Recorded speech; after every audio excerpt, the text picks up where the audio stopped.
Check, check, check, check.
Good evening. Welcome to the January 13th, 2022 Williamson County School Board Work Session. Thank you. We apologize. We were running a little bit late with the previous meeting. First of all, items on the consent agenda. Mr. Golden, do you want to speak to any of these? I don't have anything specific on this consent agenda. Certainly open to any questions. Board members, any questions? I should mention that we have one board member who is attending via phone, Mr. Haw. And Mr. Haw, please let me know if you have any questions as well. Will do. Thank you. Thank you. I see no questions about the consent agenda. Then we will move to our superintendent's report. Mr. Golden. Thank you, Madam Chair. And again, I want to echo your thanks to those who are watching this for their patience as we finished an earlier meeting. I am going to hit, as the agenda describes, some general updates for the board, and then I will turn this over to Ms. Osbrooks and two of our librarians to give you an update and a description of our process for library book selection and standards. First, I did want to give you an update on where we are with COVID-19. As you all know, the positive case numbers in our community grew while we were on break during the winter break, and we are impacted by the community. And I wanted you all to know that on a daily basis we are monitoring our positive case numbers both with our faculty and staff and with our students. And we provided information to our families about the process we go through in evaluating that, and I want to make sure that we articulate that tonight as well. We do not have the ability to just go remote. If there is a staffing issue or a student number issue that renders it to the point where we determine we can't stay on campus, we do have the authority to make a request of the Commissioner of Education. There's actually a form that we fill out, explain the specifics and the details to her of our staffing issues or our student issues related to COVID, and make that request based on individual schools or programs. We have done that twice in this school year, both of those for programs within a school, not even the entire school. Some of these days are touch and go since we returned last week. I want to thank Gary Anderson and his staff for evaluating this on a daily basis, and especially thank our principals, our administrators, and our teachers for filling in those gaps when someone is absent. I know you all are getting that data as well. Related to that, some of you may have heard, and we've gotten a couple of questions about some news reports the last day or two of test kits being provided to schools. One secondary news report I saw last night was that there was an announcement that 10 million COVID test kits were going to be distributed to schools per month. At this stage, we have heard nothing from the state about how that might affect Williamson County schools. If and when we receive any information related to test kits provided to schools, we'll let you know. For now, for those folks in our community who are looking for that, the health department is doing tests. Of course, certainly consult with your doctor, pharmacies, those issues. Williamson County Schools is not providing those test kits. I want to make sure everybody heard that specifically. Finally, I wanted to let you know that what we traditionally have gone through this time of year for decades, perhaps as long as Williamson County Schools has been in existence, is weather. Weather is governed by the calendar that you voted on last year. We have 10 inclement weather days, actually called stockpile days, that we have to use. Last week, we had some pretty heavy snow, one of the easiest and most clear decisions we had ever made because we knew it was coming so heavy. We've used 2 of our 10 inclement weather days. We know that there are reports projecting a little bit unclear that there will likely be some snow in the area over the weekend. We do not have the authority or power to go remote as the result of weather. There's been discussion the last year and a half about that possibility. Now that we have that tool in our toolbox to have remote instruction, that's not going to happen this year. We will honor the inclement weather day, the stockpile days, if that happens, we do not have the authority to go remote. Long-term, we have some authority if there's a long ice storm that we tend to have once a decade. We have gotten no indication one way or the other from the state about questions like that. Second, I want to mention the ACT.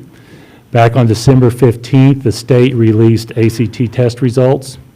We published an article about this. We are number one statewide in school districts' percentage of students scoring 21 or higher on the ACT. And I just have to mention it at a public meeting. We had 77% of our students score 21 or higher. That is the highest of any district in the state, as I mentioned.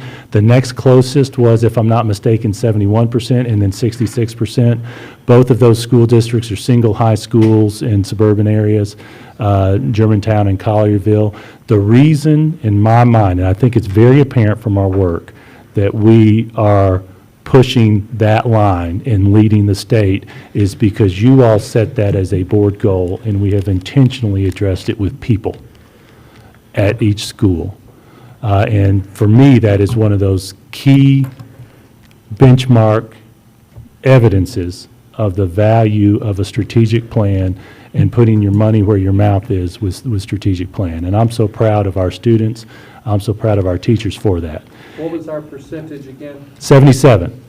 Now, we set, if you all recall, what I've described in that article we published, a very lofty goal of 90%. Tennessee requires all students to take the ACT.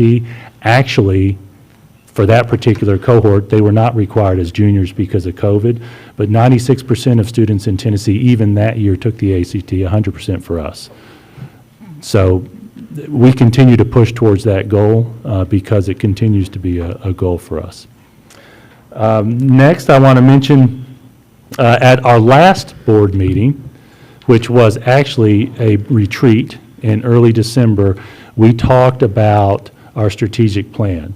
We're in the 5th year of a 7-year strategic plan, and we talked about actually moving that timetable up a little bit because so much has changed in those 5 years. I want to let you know that we'll be working on that over the next 6 months. Related to that, one of my goals that the board set for me this year is to develop goals and action steps to improve student sense of safety at school. We've talked about this in the past, but I want to make sure I reiterate those action steps that we're going through right now to prepare, knowing that strategically there will be additional items coming. First, we are working on standardizing student and teacher handbooks with a goal towards standardizing discipline practices for bullying and harassment issues. We have talked at the beginning of this school year to our teachers about this being a point of emphasis to make sure your administrators know when an incident like that happens in your classroom. Don't treat it as a classroom management issue. Treat it as an item that needs to be reported to your administrators so that we can improve how we serve students to increase their sense of safety at school. We've initiated some student engagement conversations with some of our student leaders. We actually did the front end of what we know as a SWOT analysis with our high school, with high school students in a really good engagement process to start getting that feedback from students about how we are growing, especially in that context. So we're going to continue that the rest of this year. And final thing I want to mention before we send you all to the library staff is you may have heard a lot of discussion about the state funding model. We are at the state level at a public feedback timeline. And I think those emails have been sent out where the state is working on a proposal to create a student-based funding model to replace the BEP funding model.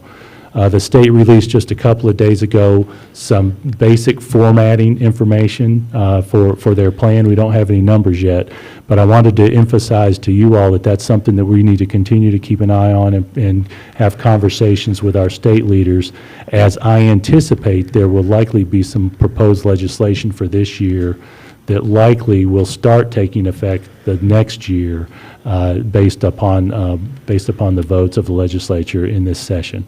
If I'm not mistaken, the legislative session started just a couple of days ago as well. I'm trying to remember the exact date. It has not yet started? Tuesday? Thank you. Tuesday. It's starting this coming Tuesday? This past Tuesday. Okay, I was right. It was 2 days ago. Thank you. And so that is something to be looking for as well. There's actually one item on the agenda related to legislative issues tonight. So I know that Madam Chair, we had a couple of hands raised before I address the library presentation. Okay. And I don't think I caught those hands. Who had their hands up? Mr. Galbraith, anyone else? Mr. Wimberly? Okay. Madam Chair and Jason, is there, have we had discussions with our legislators about having a Saturday morning? Seems like we got a couple of big education topics on the agenda, and that's always really good to get in touch with them. But I don't know if we didn't do it last year during COVID, but. We're going to hear from our legislative committee during the board chair report, so Sounds great. let's ask that then. And then Mr. Wimberly? I actually had questions on two totally different topics. Let me go to the BEP first. This concept of it being student-based, I mean, at first pass, does that look like something that would favor us or hurt us? Because we obviously have some significant challenges with the way BEP funding affects Williamson County. My first thought on that is the numbers are key. It's about what actually comes to us. I don't have any clarity on how that formula could impact us.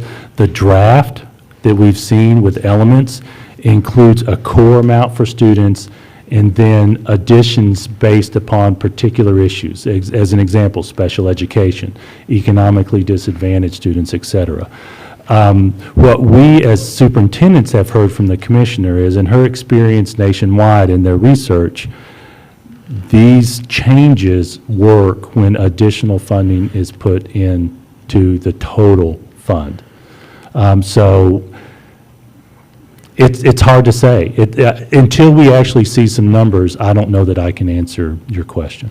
Okay, thanks. The other one is, you said you've been meeting with students and doing a SWOT analysis with them. What can you tell us about what you've learned from them in the initial meetings? Student interaction and relationships are a key component of what creates student happiness in their building. I'll just give you that as a threshold. I saw a common theme. You know, we talked about strengths and weaknesses. Those items in a student's day where they're brought together, not physically necessarily, but brought together because of some loyalty issue, et cetera, are key. Relationships with teachers are key. It's about people. What I know is that trust is a tenuous thing, and building that trust is a daily effort, and our teachers are doing that in those schools. Did you share with them that list of things that we're doing, and what was their reaction? We haven't at this stage shared that list. What we've done to this point is heard from them rather than share. That is on my list to discuss as we proceed. Okay, thanks. I don't see any other questions. Mr. Golden? All right, thank you, Madam Chair. The next item on the agenda is a discussion of library books.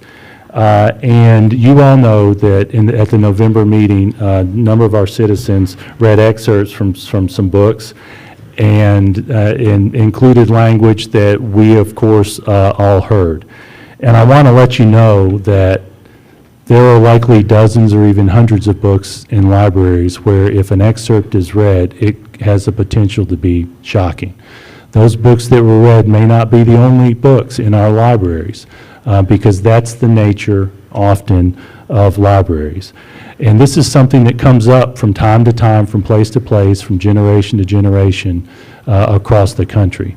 And there's a long history of school boards working through issues related to library books.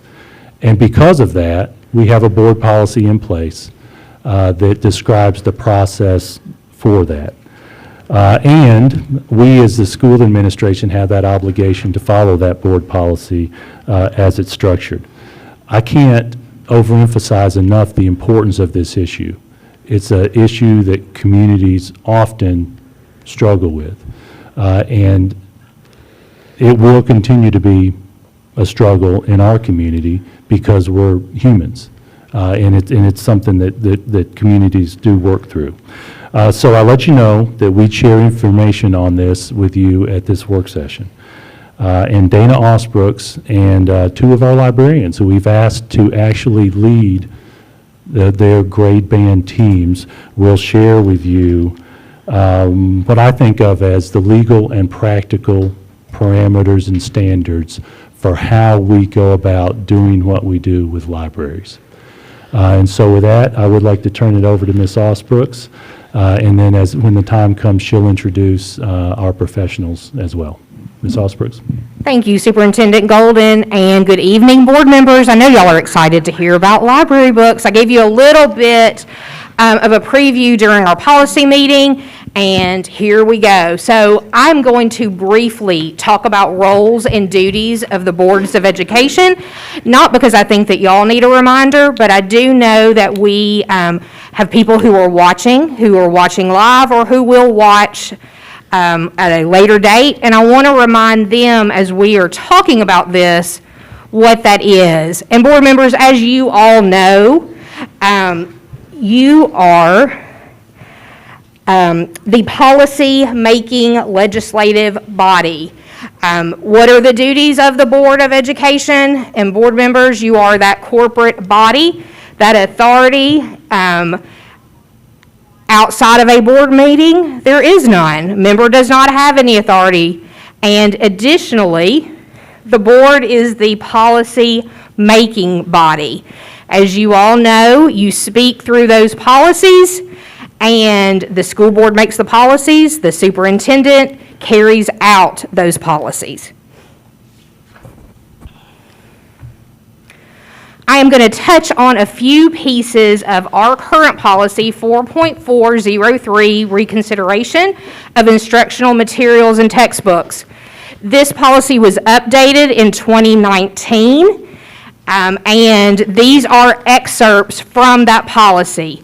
One of the things, and the reason I'm showing you these now is that I will then be talking about some case law, and we will see how well our policy follows what the court's guidance is. So the Board of Education, specifically Williamson County Board of Education, supports principles of intellectual freedom inherent in that First Amendment of the Constitution of the United States. We also recognize, just like the case law does, students have a right of free access to many different types of materials, and the board also recognizes the right of teachers and administrators to select that instructional material and to make those materials available in our schools. Another portion of 4.403, censorship of instructional materials will be discouraged in order to maintain the school's responsibility to provide information and enlightenment. And the last slide regarding our policy 4.403, it does, and I'm not going to read through this, but this outlines on this slide what our policy is dealing with complaints for instructional materials. This also would be dealing with any complaints regarding library books. So now that we've looked at the role, and now that we have looked at our current Williamson County Board policy, let's talk about the case law. Specifically, what are the students' First Amendment rights in public schools?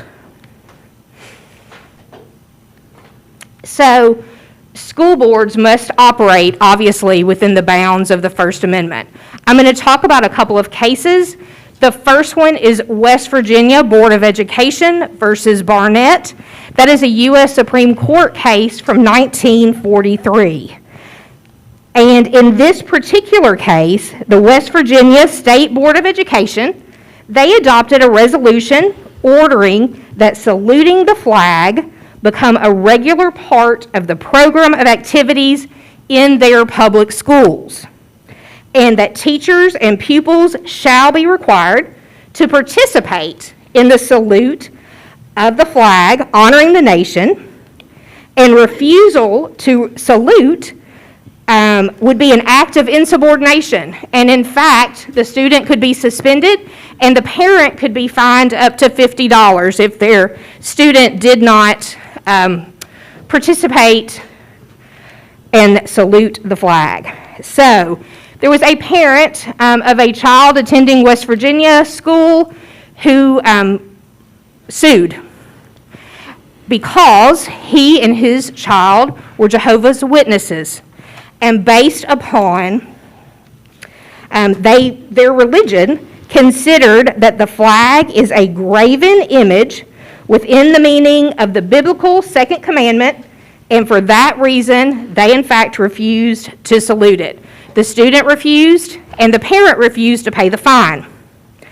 Why am I telling you about a case regarding a flag and saluting? Because this is the first holding with our U.S. Supreme Court regarding schools. Remember, this is 1943, where they found that saluting the flag was a form of utterance that could not be compelled by the government without offending free speech clause of the First Amendment. The board said that this was important because it was fostering national unity, and the court said fostering national unity was an improper justification for infringing on constitutionally protected rights of the students. The next case I want to bring to your attention is probably one that you have heard, often quoted, Tinker versus Des Moines Independent Community School District. That is a 1969 case of the U.S. Supreme Court. And in December of 65, a group of students in Des Moines held a meeting at one of the students' homes, and they planned during that meeting, so this is off school grounds, a public showing of their support for a truce in the Vietnam War. They decided that they were going to wear black armbands throughout the holiday season, and they were in fact also going to fast. The principal of the school heard about this particular meeting, and he met on December 14th to create a policy that stated any student wearing an armband would be asked to remove it. Refusal to do so would result in suspension. 2 days later, Mary Beth Tinker and Christopher Eckerd wore their armbands to school, and they were suspended and sent home. The next day, John Tinker did the exact same thing. The parents, the students through their parents, sued the district for violating the student's right of expression. And so the question became that prohibition against wearing an armband in public school as a form of symbolic protest, does that violate the student's freedom of speech? And the answer is yes. The reason I am telling you about the black armband during the 1960s in protest of the Vietnam War is that this case has the classic holding and the classic line that students do not lose their First Amendment rights to freedom of speech when they step onto school property. In order to justify the suppression of speech, school officials must be able to prove that the conduct in question would materially and substantially interfere with the operation of the school. And in this particular case, The school's actions, in the school district's actions, stemmed from a fear of possible disruption rather than an actual interference. The last case that we are going to spend a few minutes on is the Board of Education, Island Trees Union School District versus PICO. This is a 1982 case. So let's talk a little bit about PICO and why it's important. This deals directly with September 1975. There are 3 school board members who attend a conference sponsored by Parents of New York United, a politically conservative organization of parents concerned about education legislation in the state of New York. At the conference, these 3 school board members obtained lists of books described as objectionable. And one of the school board members states that they are improper fare, F-A-R-E, for school students. It is later determined from this list that the high school library had 9 of the listed books and that another listed book was in the junior high school library. So that's in 75 when they attend the conference. Then in February, a year later, 76, at a meeting with the superintendent of schools and the principals for the high school and the junior high school, the board gave an unofficial direction that the listed books be removed from the library shelves and delivered to the board's office so that the board members could read them. When this directive was carried out, it became public, and the board issued a press release justifying its actions. It characterized the removal of the books as anti-American, anti-Christian, anti-Semitic, and just plain filthy, and concluded that it was the board's duty, moral obligation, to protect the children in our schools from this moral danger as surely as from physical and medical dangers. So a short time after that, the board appoints a book review committee consisting of 4 Island Tree parents, 4 members of the Island Tree school staff. They are tasked with reading the listed books and making a recommendation to the board whether the books should be retained and that they should take into account the book's educational suitability, good taste, relevance, and appropriateness to age and grade level. In July, the committee made its final report to the board.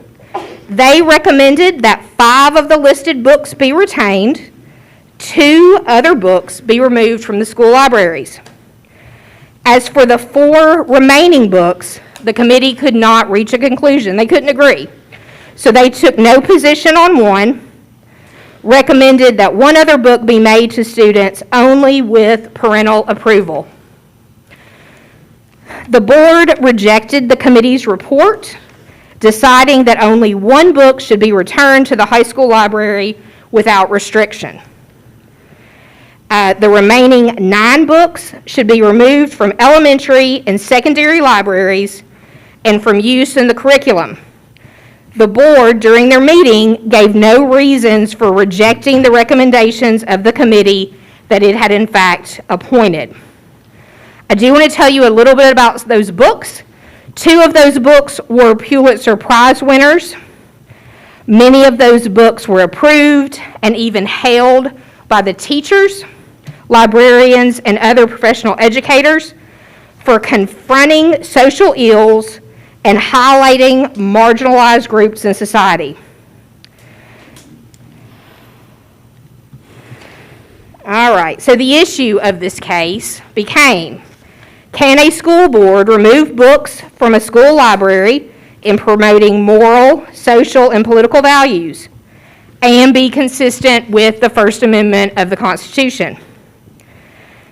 In this particular case, it was a 5-4 decision, not a majority, a plurality, I'm not going to get this word out, declaring that the Board of Education cannot simply remove books because of ideas, values, and opinions expressed in them.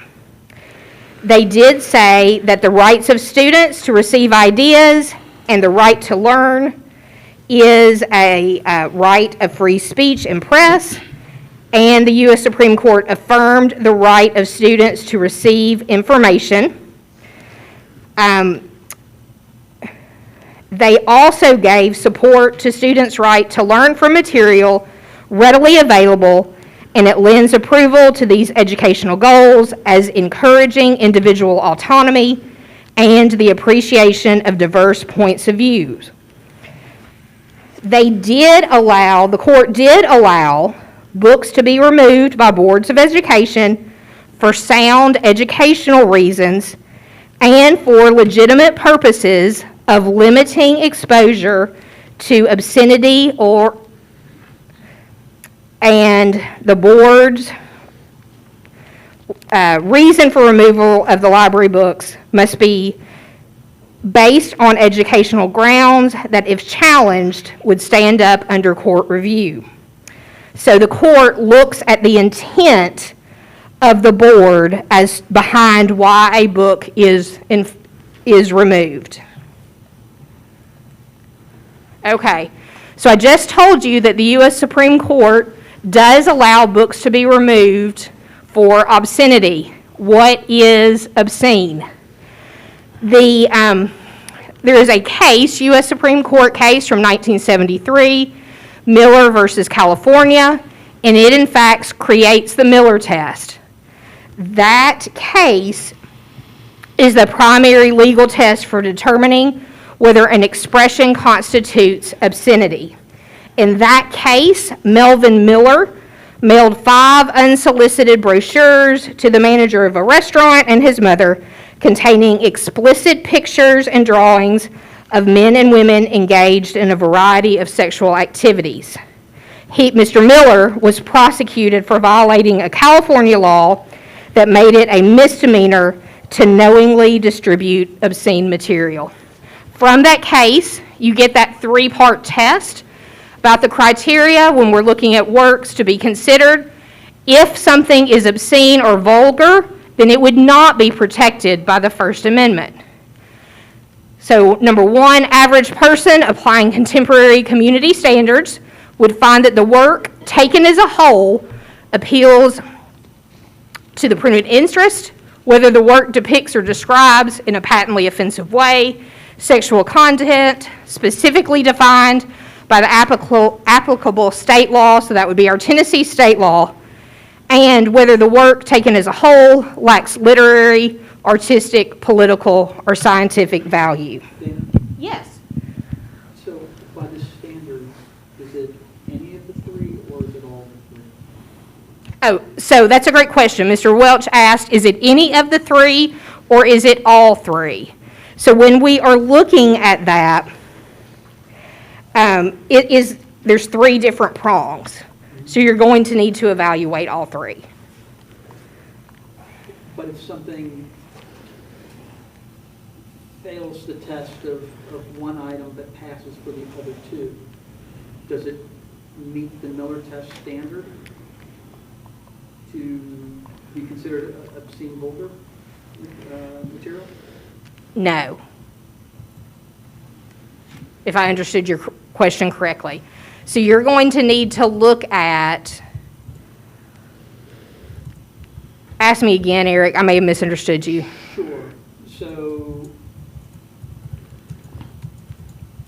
So what you're telling us is the Supreme Court has established a standard for a test, and it's the Miller test, which is showing us right here. And then as part of that test, there's 3 criteria to be used in the evaluation. And these are the 3 items right here. So what I'm asking is these 3 criteria items, in order for it to be defined as obscene, vulgar by the test, is it just if it meets any one of these 3, or does it have to meet all 3 of them? So it could meet any of the 3 because you would not have, and I'm sorry, I think I completely misunderstood your question, because there could be times that something violates applicable state law that has nothing to do with number 1 or number 3. So yes, it's going to be fact-specific, but oftentimes you will find they may meet more than one, but they do not have to. Does that make sense? Because we're looking at this depending, it could be a painting, it could be any, wouldn't have to be a book for this test, but, Sure. yeah.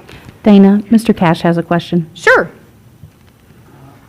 Yes, Dana, these three criteria, if I'm reading them correctly and understanding correctly, it's explaining what vulgar means to people, correct? Yes, sir.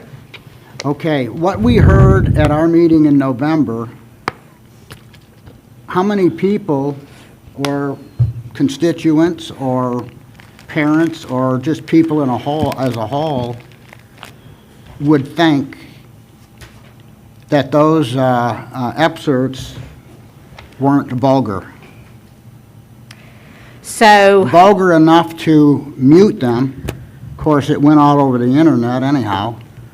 But vulgar enough to mute them so that children and other people could not hear them.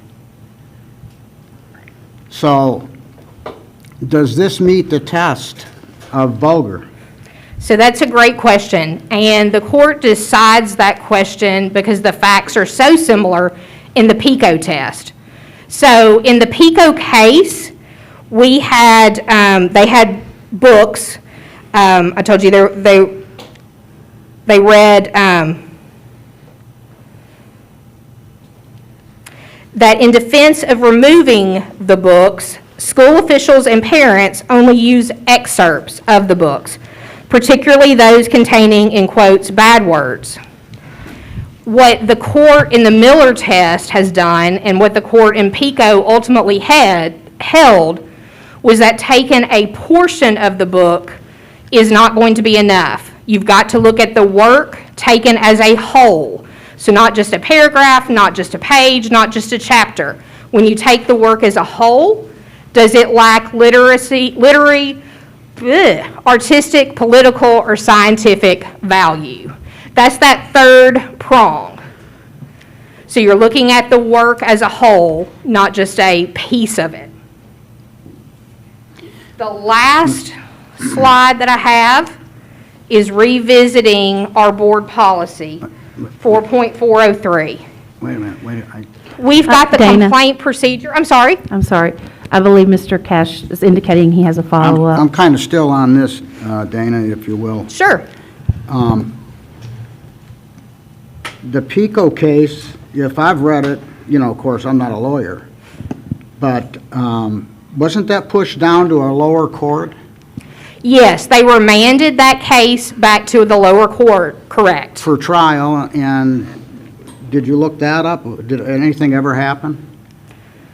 When it was sent back to The lower that court. circuit, Back to the lower courts? I couldn't find anything on it. hold on.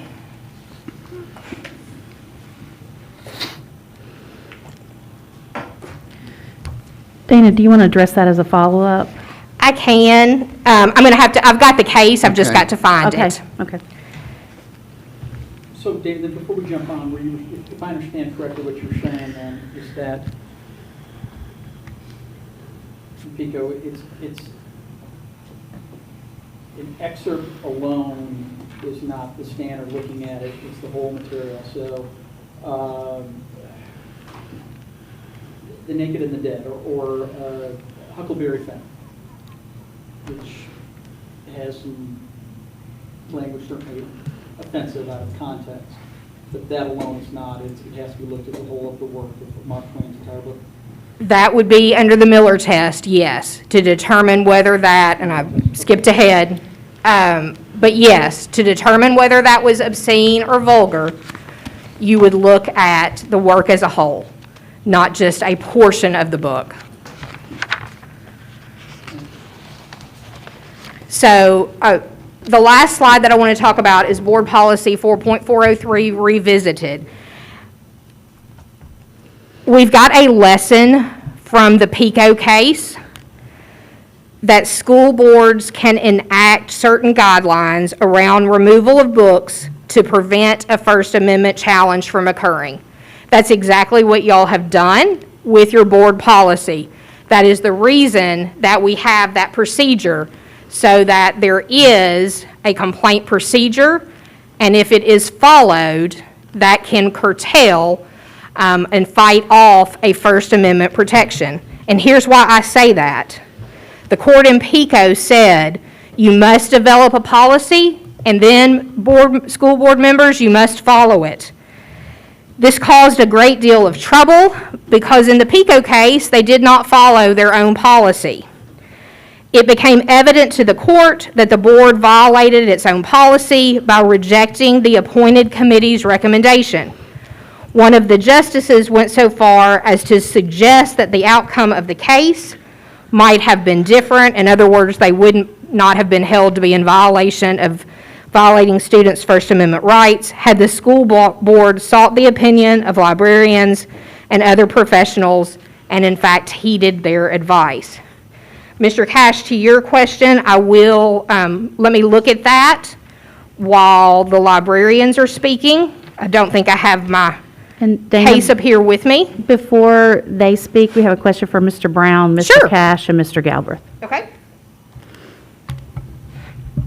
Is this on?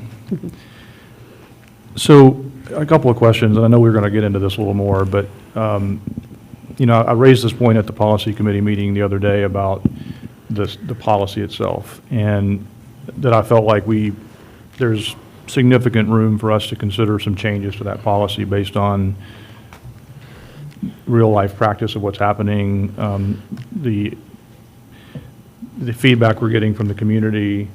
When I think about community standards, which is kind of what this Miller case was based on, right? It kind of set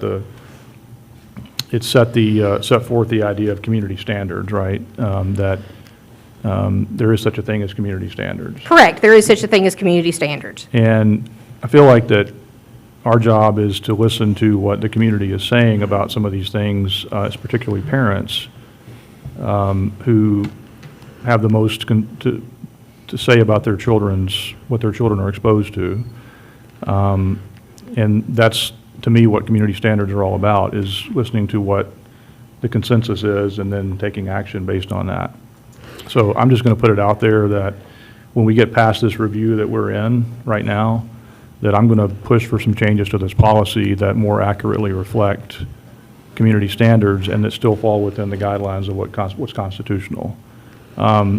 The other question I would have is, can a locality, for local government, for example, put restrictions on, let's say, adult bookstores or other adult establishments in its community? Can it regulate whether or not those kind of establishments can be in their community? They can, but I will tell you that is oftentimes, and what I'm thinking about is Metro, because that's the one that hit the news several years ago. It's often fraught with peril. But yes, there can be, but I will tell you, and what I can think of with a Metro Code ordinance, because obviously I didn't anticipate your question, so since I'm talking about library books, it's been a minute since I've looked at that law, but I know that they spent countless number of hours and money defending, and if I remember correctly, most of those establishments are still open.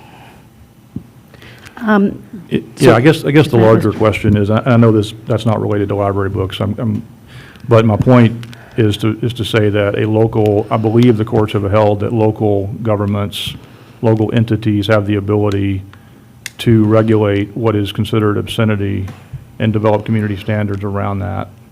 And I would wonder why that wouldn't apply, again, being thoughtful about it and not, going too far, but do what we're trying to do here with the question of library books. Now, I get that we've got processes in place, and I get that we've got a tradition of how we do it, but I'm of the opinion that some of these books that we saw the other day, or the other night at a board meeting, and others that we've been hearing about are just not appropriate to be in schools. And I think the majority of people would agree that at face value, they're not appropriate to be in schools.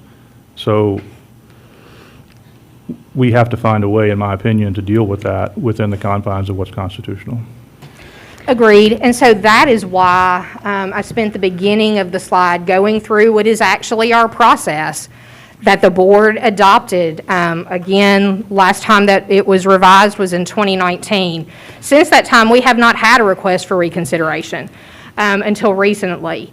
But following that process is what will keep you as board members and give us ammunition to fight against a potential First Amendment lawsuit.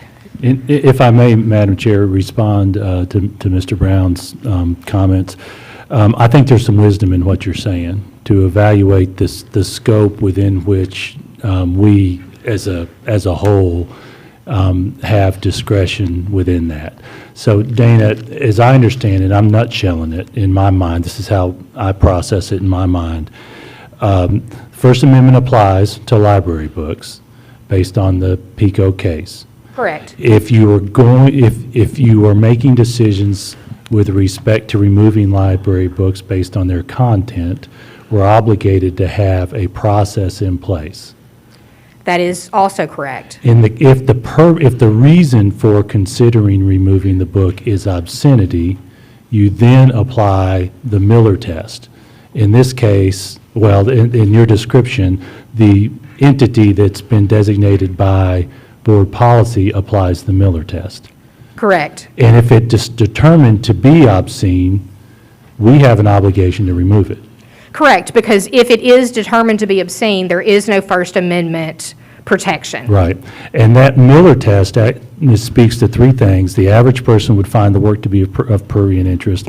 The work describes or depicts explicit conduct that is against the applicable state or regional laws, and the work lacks political, artistic, scientific, or literary value. Am I correct that, in using the third prong specifically, the work lacks political, artistic, scientific, or literary value? Is that, if it doesn't meet that prong alone, does that make something obscene? And I guess what I'm asking is, don't you have to establish all three prongs for something to be defined as obscene for the purpose of removing? I think that was essentially Eric's question, Yes. and then, but I guess if I could ask it just a little bit differently, if it meets the definition of vulgar or obscene under the first two, does the fact that it has artistic value, and there are other things too, but artistic value, does that trump the other two, and therefore, like, so where, those three things seem to be at odds with one another, and I think we're going back to, is it an and on all three of those, and if it doesn't meet? Yes. So it isn't an and. Okay. It's an and, so let me pull it back up. The verbiage from the test, from the case, there is an and between 2 and 3. There's not an and, there's not an or, there's not an either on 1. But there's an and between 2 and 3. I'd missed that. So as I understand it, in this context, remember, we're talking about the process and then the question of obscenity. Obscenity might not be the only reason a librarian removes a book, but if it's on the basis of obscenity, the Miller test talks about all three as being necessary for that definition of obscenity. That's one criteria for librarians, or in this case, school boards, removing books. But again, to nutshell, you have to have a process in place to review it. If the reason for considering removal is obscenity, This is what we look you at. must review that test. Correct. So, board members, let me call on you, please, because we've got some people in the queue here. So next is Dan. Yes, I've done a little research on this, and Eric asked a good question. He was talking about To Kill a Mockingbird and Huck Finn and Of Mice and Men and some others. In September of 2020, Burbank Unified School District in California removed them from required reading for racial and obscene language and whatnot. That's just one. Getting back to this Miller test, it doesn't sound like we know for sure how that's going to work out, this test, and how it's going to be done. My thing with this whole situation is we do have the 4.403, which we've seen. It's 7.5 months since we started that. On another case, still isn't complete. Jason, you mentioned there's books, so many books in the libraries, we don't know, for sure what we're going to find or what's there or what isn't. What do we do about this in the time being if we're going to go through this whole process? Are we going to leave those books in there for students to take out? Well, number one, our board policy requires us, if somebody makes a request for reconsideration, to, number one, speak to the principals or librarians, and if they submit a request, not to remove the book. The policy does require us not to remove the book. Now, I think the more complete answer to your question will be addressed when our librarians speak to the process they actually go through in selecting library books, cycling library books, and removing library books. There are some elements in there within their discretion that I think are most appropriately answered by them. But as the policy stands, you all do not have the authority to remove a book because it's been challenged. Let me finish. Has anyone applied for a reconsideration on this? For these library books that were for which an excerpt was read, no, we have not received any request for reconsideration to this And point. you sent all those folks emails with every board policy on it that I see, if that's correct? Yeah, also? either principals communicated directly with those individuals who had children, or I sent a message to those who spoke who did not have children to give them that opportunity. Yes, sir. So if we don't get someone to apply for a reconsideration, this is dead, and they stay in the schools? This is a decision ultimately, if we don't have the reconsideration, which ultimately rolls to you all being the final decision maker, the professional decisions of our librarian controls. So the policy is structured so that our professional librarians do their work, but it gives the opportunity for members of the community to challenge that and create a separate committee to review, make a decision, and then ultimately go to the board.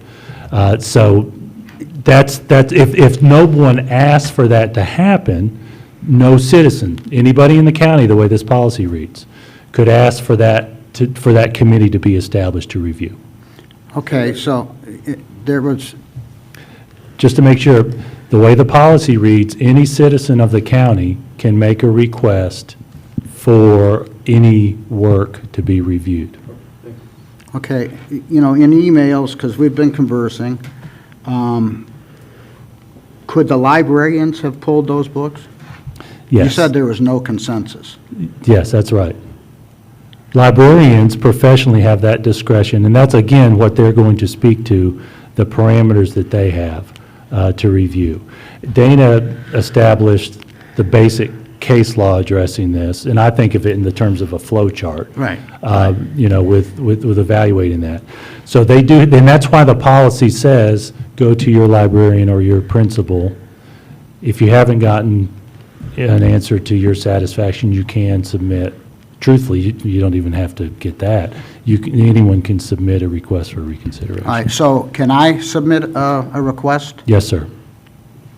So is that what has to happen here, or what is the grace period for a person to apply for this? There's no grace period. This is available to anyone at any time. And those books stay in there all the time? Under board policy, we have that obligation. If they haven't been removed from the professionals, we have that obligation to keep them there. Isn't that a lot to leave on librarians? Ultimately, the board is the decision maker on this through that process. So ultimately, the burden is on you all. They have their professional responsibility, which they're going to speak to if Ms. Osbrooks is done with Right, her but you- portion. you just But said that that- is their professional responsibility is to stock and address books in their library, yes.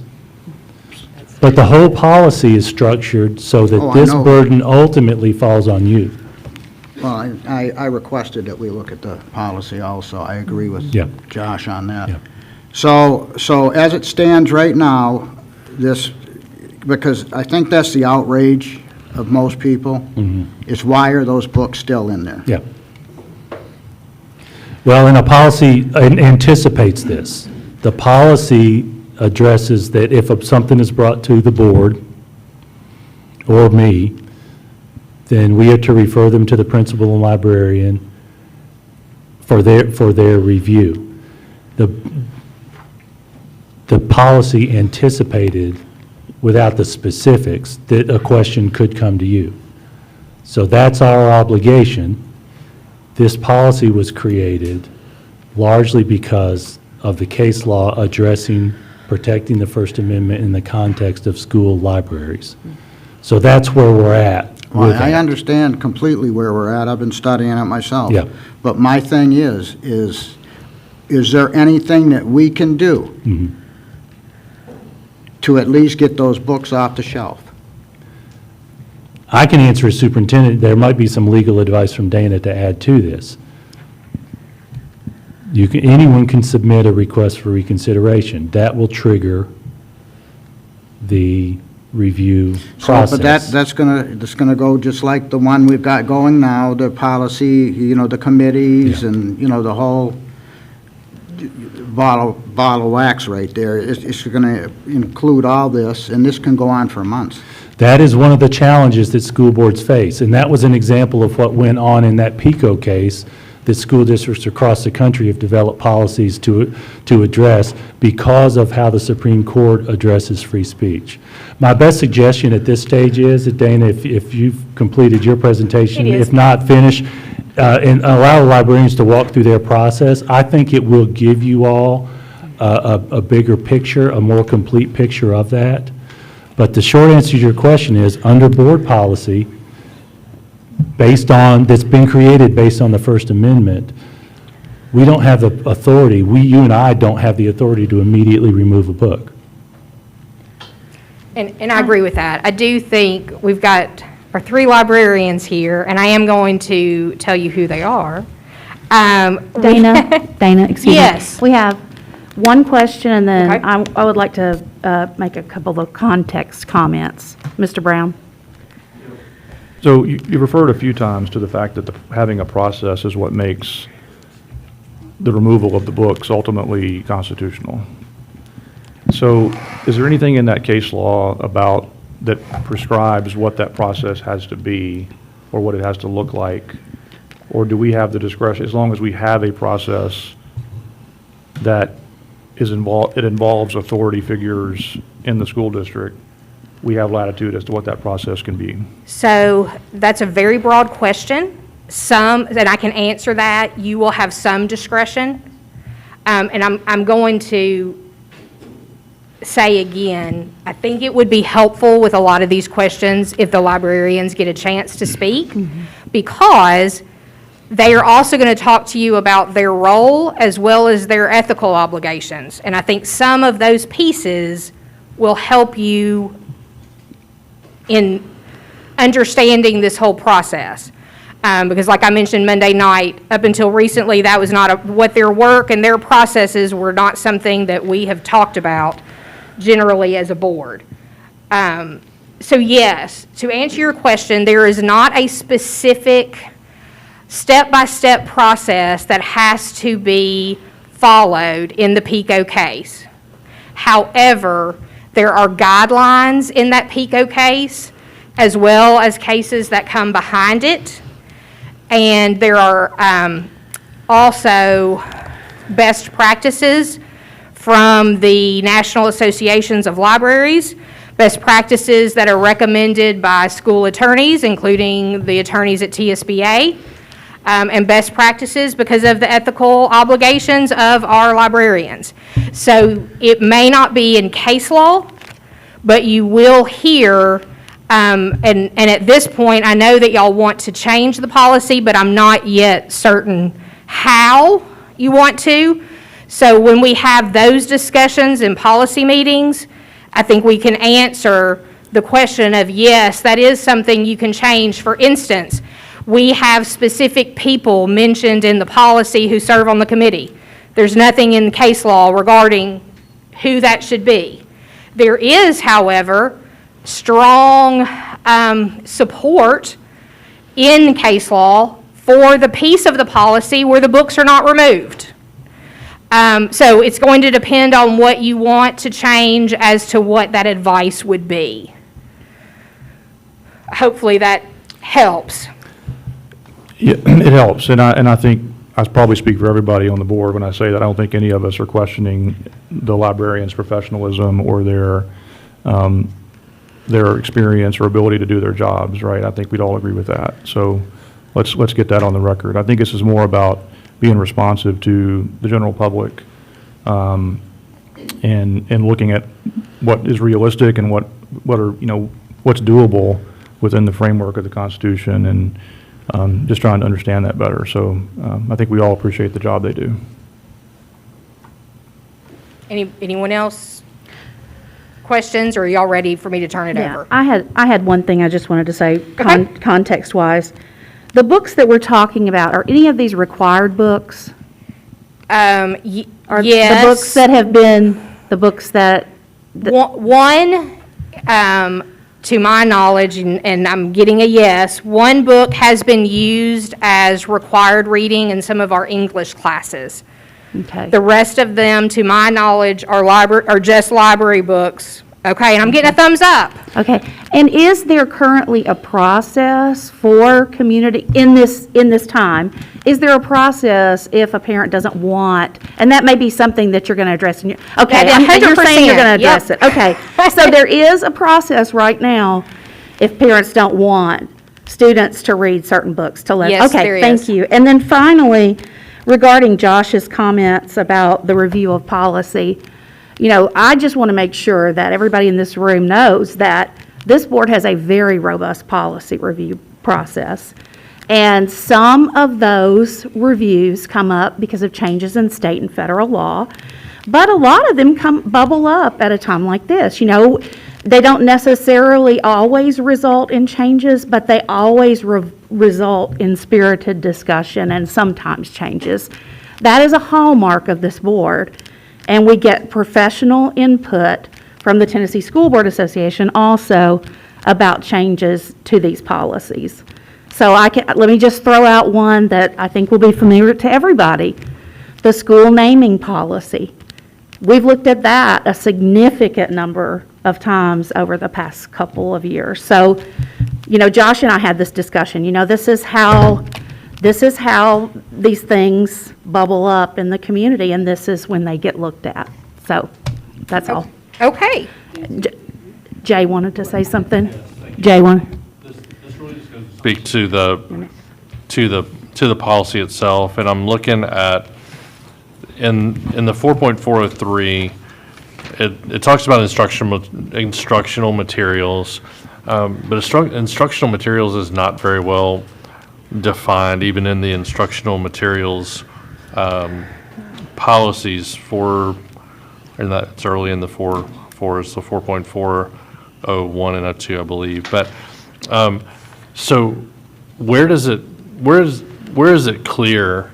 clearly state that library books are in fact instructional materials? I don't think there's any doubt that anything used in a classroom would be an instructional material, but Correct. where do we define library books, and how do I they don't- fit anywhere? I don't think that we do define library books. How we know is by asking the questions. Is this, because there are books that are both places. They're in the library and they are instructional books. So until, I'm not aware of anywhere, I think we all recognize what a library book is. I think the question is it also sometimes instructional material? And in this particular case, yes, one book, it would also be considered instructional material because it is required. Agreed, but what if you have a library book that's not instructional? Can a library book not be instructional material? Yes. Okay, then, in which. Yeah, Sorry. No, well, I just want to ask the Yeah, question. yeah. So if a library book is not instructional material, then the only things that are subject to review under 4.403 are instructional material. I will give you my reading of it. Okay. Board Policy 4.402, Selection of Instructional Materials, starts with a paragraph that, talks about a wide range of instructional materials on all levels of difficulty, et cetera, diversity of appeal, on down. And then it breaks that into sections: objectives of selection, responsibility for material selection, and selection criteria and procedures for school media centers. The way that policy reads is, library books are a subset of instructional materials with more specific information related to library books. Okay. So it's not possible for a library book not to be considered instructional As I material. read So that that's is the way. correct. Okay, I think, and that may be true. It's the only, it's really the only reference, the school media centers. It talks about the librarians are certainly one of the people that are responsible for material selection. But if that's is that your interpretation of of how we're defining reviewing library books under this 4.403? Yes, and then, of course, 4.403 specifically mentions principals or librarians, making it clear to me that that policy is covering library books. Well, we might argue on how clear that makes it, Yeah. but we can, but that's our job, is to make Yeah. is potentially to review these and make the policies more clear. So, Yep. thank you. Okay, I'm going to try one more time. All right. So we have with us, I'm going to turn it over to them. We've got Medea Peach, who is the elementary librarian at Creekside, Laura Kleeman, Sunset Middle, and Tiffany Tucker at Ravenwood. Tiffany and Laura are going to be presenting. Dia is here in case you have any questions regarding elementary books. I'm going to say one more thing and brag on them because they won't brag on themselves. All of our WCS librarians have a master's degree and are licensed by the state with a teaching license as a library media specialist. All of those university programs certifying our school librarians include rigorous as well as practical coursework in children's, young adult literature, collection development for school libraries, organization of information, and as y'all probably do know, our librarians are some of our long-term employees. They are some of the employees who have been with WCS the longest. That's probably my favorite fact about y'all. So, Brian is getting your piece. Did somebody have a question? Yes. Yeah. Oh, okay. This is going to be a good conversation. It could last for a while. So before we get started, because we came out of a little thing here, can we take like a 2-minute bio break real quick? It's all up to her. Because I don't want to miss it. My eyeballs are sweating. 5 minutes. 5-minute break. Thank you.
think we're ready. Board members, will continue our meeting now, and we'll hear a presentation from our librarians. Okay, thank you. As she said, I'm Laura Clayman, librarian at Sunset Middle. I'm also nationally board certified in school library sciences.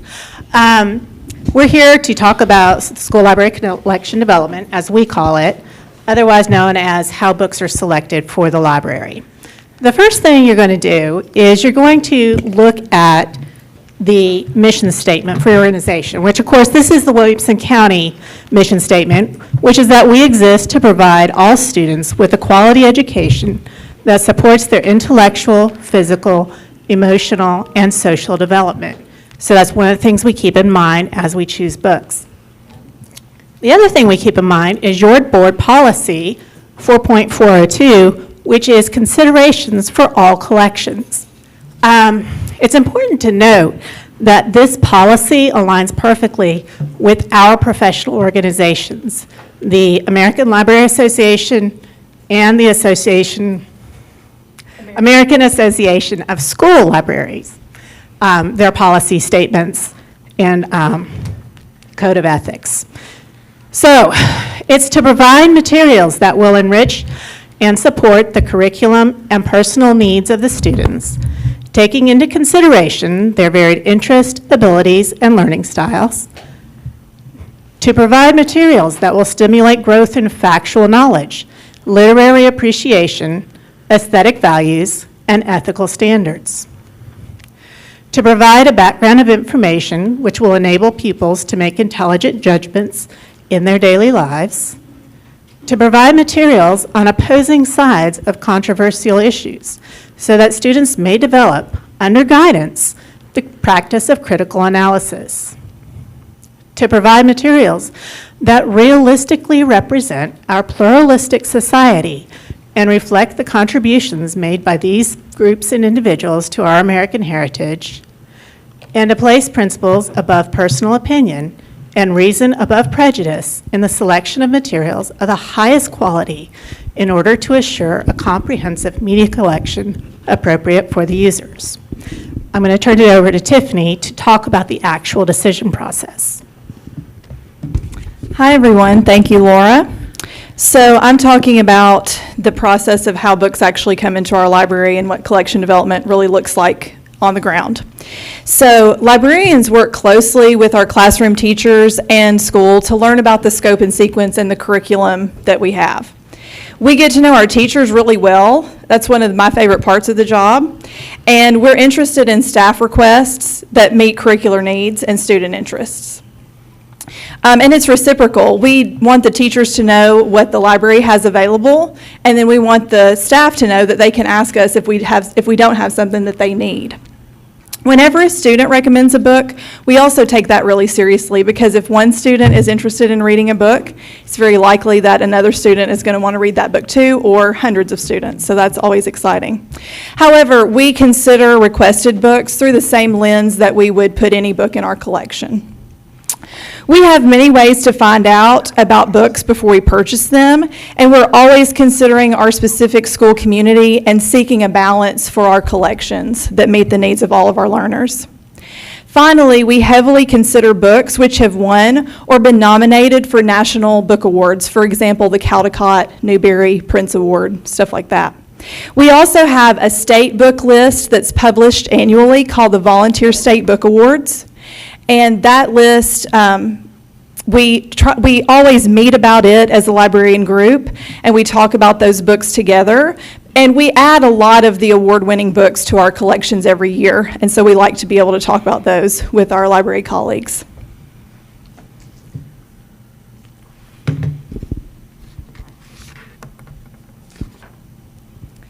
So this slide is essentially an introduction to our book selection team as we choose books for our libraries. Librarians use many sources and people within their schools and district for the important job of selecting library materials. School Library Journal is the premier publication for librarians and information specialists who work with children and teens. A source of quality journalism and reviews for more than 60 years, School Library Journal evaluates a broad range of resources from books to digital content and publishes over 6,000 reviews annually. And this is one of the professional journals. Another professional journal we look at is called Kirkus Reviews or Kirkus Media, and it's an American book review magazine founded in 1933 by Virginia Kirkus.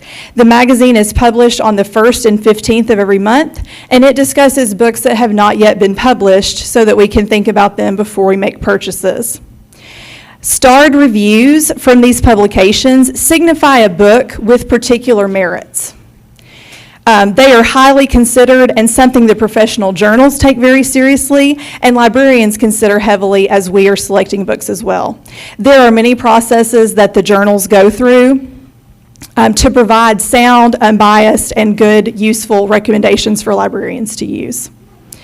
Book jobbers is a librarian term. You may not have ever heard of those, but book jobbers are the businesses who get books ready to go on library shelves. So it has the spine label ready, it has the barcode, sometimes they're covered or they have special spines for multiple uses.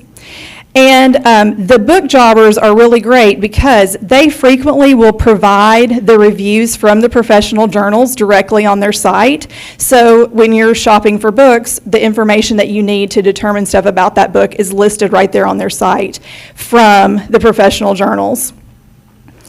And it is very helpful for librarians when we're selecting books.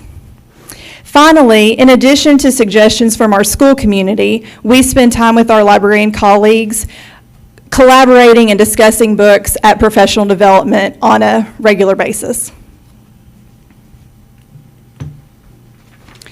So this slide is basically the basics of collection development each year: budget, get new books, take out old books.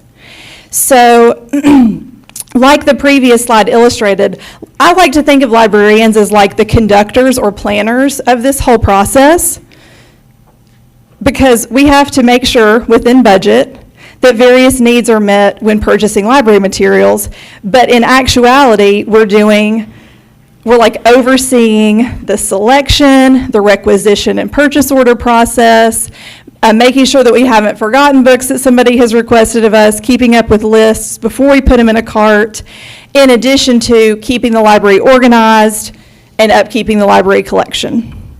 Librarians often spend many, many hours or even many days for the book selection process each year, and we always kind of keep lists going so that when we get more budget money, we are prepared to make those purchases when we can.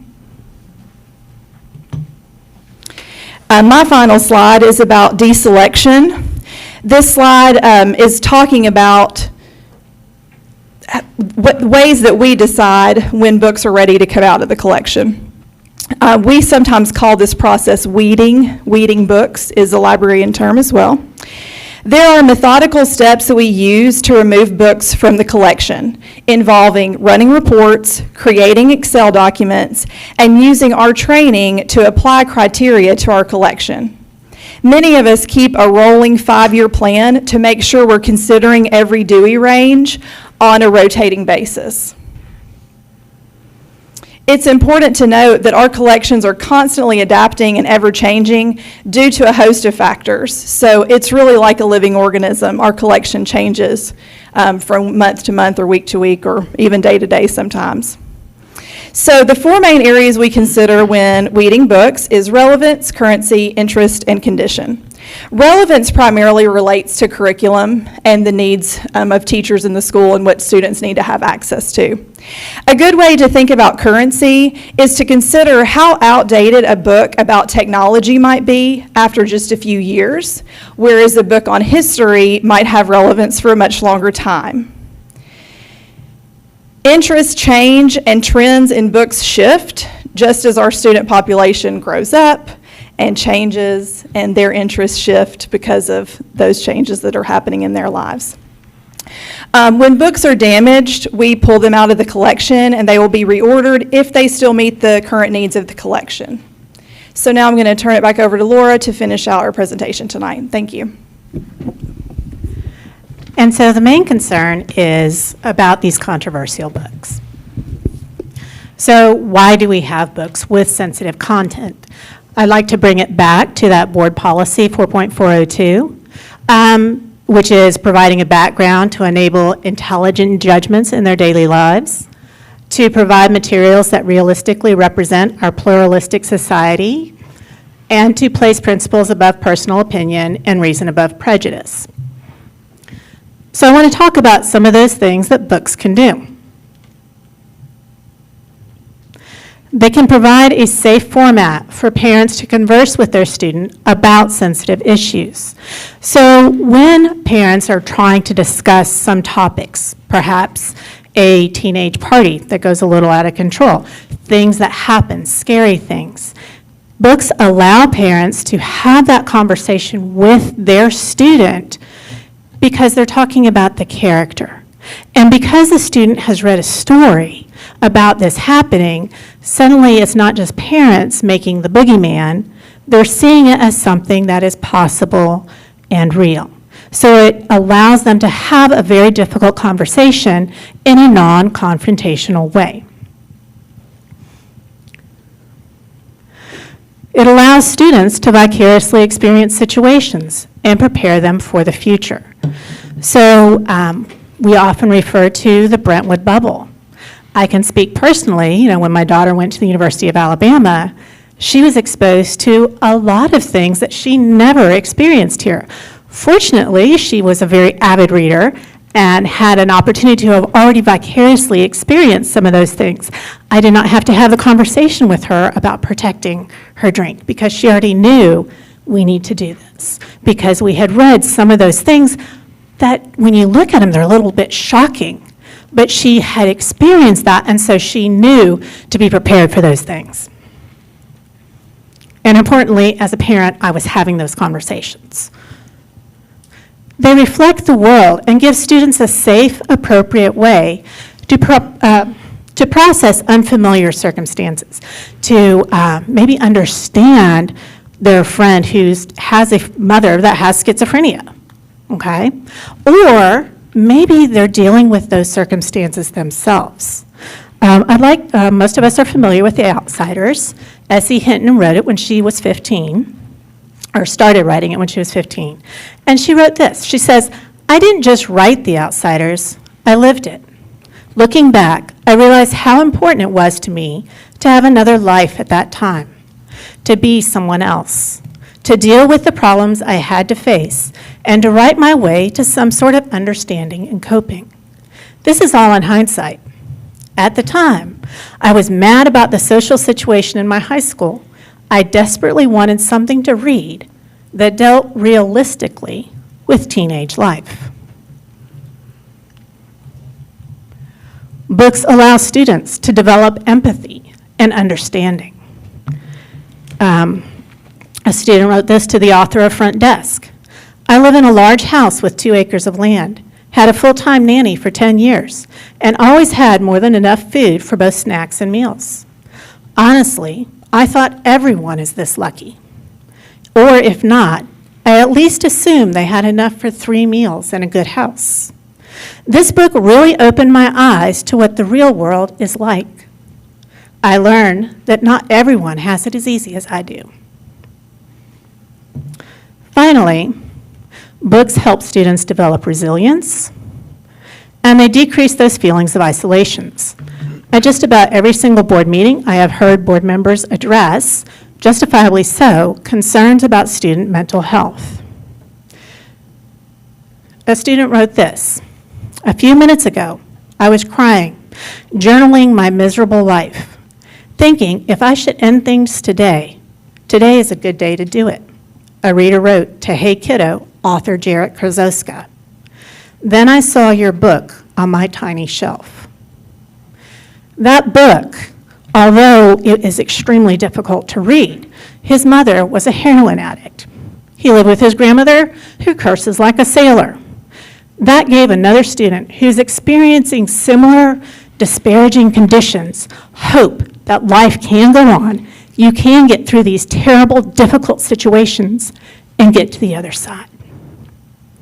It's important to remember that, like Dana said, as librarians, we apply the Miller test, and we evaluate books as a whole, and we do not exclude books because a few sentences or pages may contain offensive content.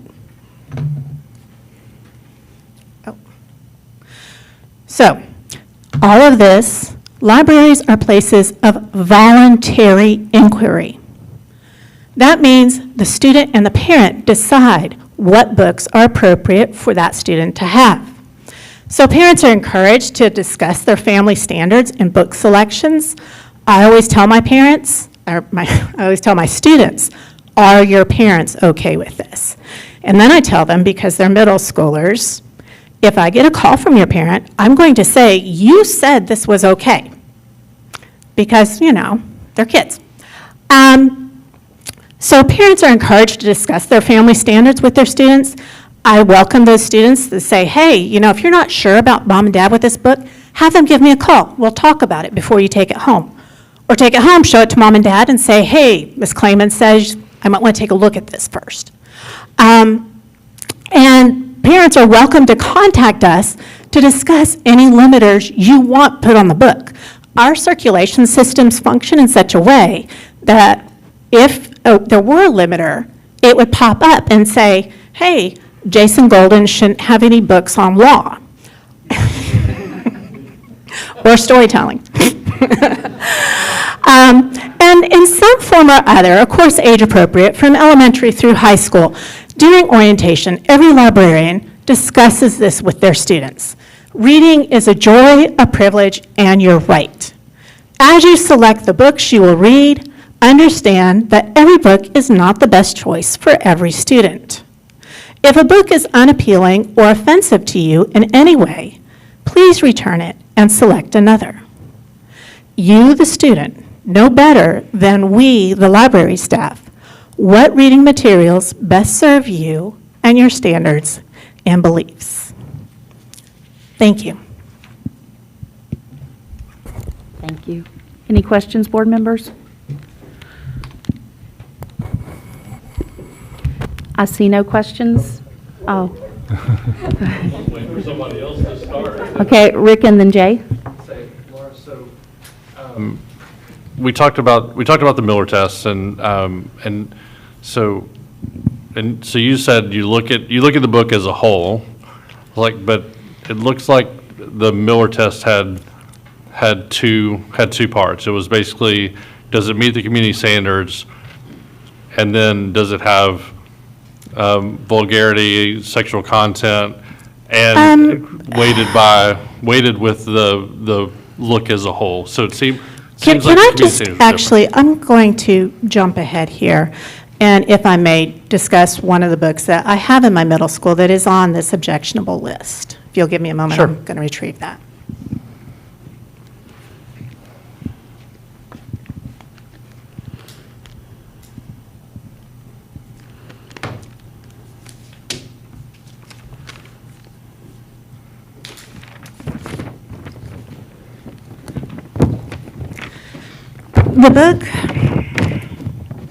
The book that was objected to at the middle school level is the Berlin Boxing Club. You will notice that there's a giant star on the book. That was the award, the Siebert Award, given for excellence in Jewish literature. When we chose this book, this is 2 pages of starred reviews for that book. Let me read to you what School Library Journal said about it. This powerful and thought-provoking novel set in Berlin from 1934 to 1938 dramatically chronicles the impact of Hitler's rise to power through the eyes of Karl Stern. After suffering a humiliating beating by some pro-Nazi bullies, the 13-year-old happily accepts the chance to be coached by Max Schmeling. Max Schmeling actually was a real boxer, so this is historical fiction. The champion boxer he meets at a reception in his father's art gallery. Boxing has never been one of Karl's interests, but it becomes his main focus. Prior to his humiliation at school, drawing cartoons was his passion, and they are cleverly interspersed in the story. He and his family are non-observant Jews, and Karl even expresses anti-Semitic attitudes early in the book. But eventually, politics and economics begin to overshadow everything in the boy's life. Much of the art at the Stern Gallery has to be sold secretly, since the Nazis have banned it as degenerate. Karl's mother has periods of depression. As entrenchment of fascism grows, things become even more confusing. Carl admires Schmeling greatly, but becomes disillusioned by the Boxers' association with Hitler and high-ranking Nazis. The gallery is destroyed on Kristallnacht when roving bands of Nazis smash windows of businesses owned by Jews. Carl's father is wounded, and Carl and his sister run to a customer who risks a great deal to help them. Ultimately, it is Schmeling who saves the two young Stearns and pays for their passage to America. This is an unusual story with well-drawn, complex characters, gripping history, and intense emotion. So the particular scenes that were highlighted. When you look at page 7, when you read the entirety of the passage, and for the sake of SCC, I'm going to substitute the anatomically correct term with private, okay? So, as it says, he's been a non-observant Jew. He has hidden his Jewish background from his classmates, but some bullies have discovered who he is, right? So, he says, I don't know what you're talking about. I'm not Jewish, I stammered. Oh, no, Gert said. Then what are you? I wasn't raised with any religion. So you're a Red, Gert sneered. That's even worse. All the Reds are Jews anyway, aren't they? Franz said. Communist Schwein, Julius said. Jews are destroying our country. Dirty pig. But I'm not. Pull down his pants, Gert said. Before I could react, Julius grabbed my arms. I strained against his grasp, but he easily held me firm. Franz roughly unbuckled my belt and unbuttoned my trousers. 3 buttons snapped off in the process and clicked down the stairs that I wished I had run down earlier, descending with sharp little pings. All that school year, I'd managed to guard my nakedness from my classmates.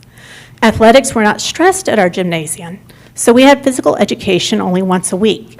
And in the locker room, I always managed to shield my incriminating private behind a towel. But now Franz pulled down my pants and underwear so they hung around my ankles, and my private bobbed in front of them in all its circumcised glory.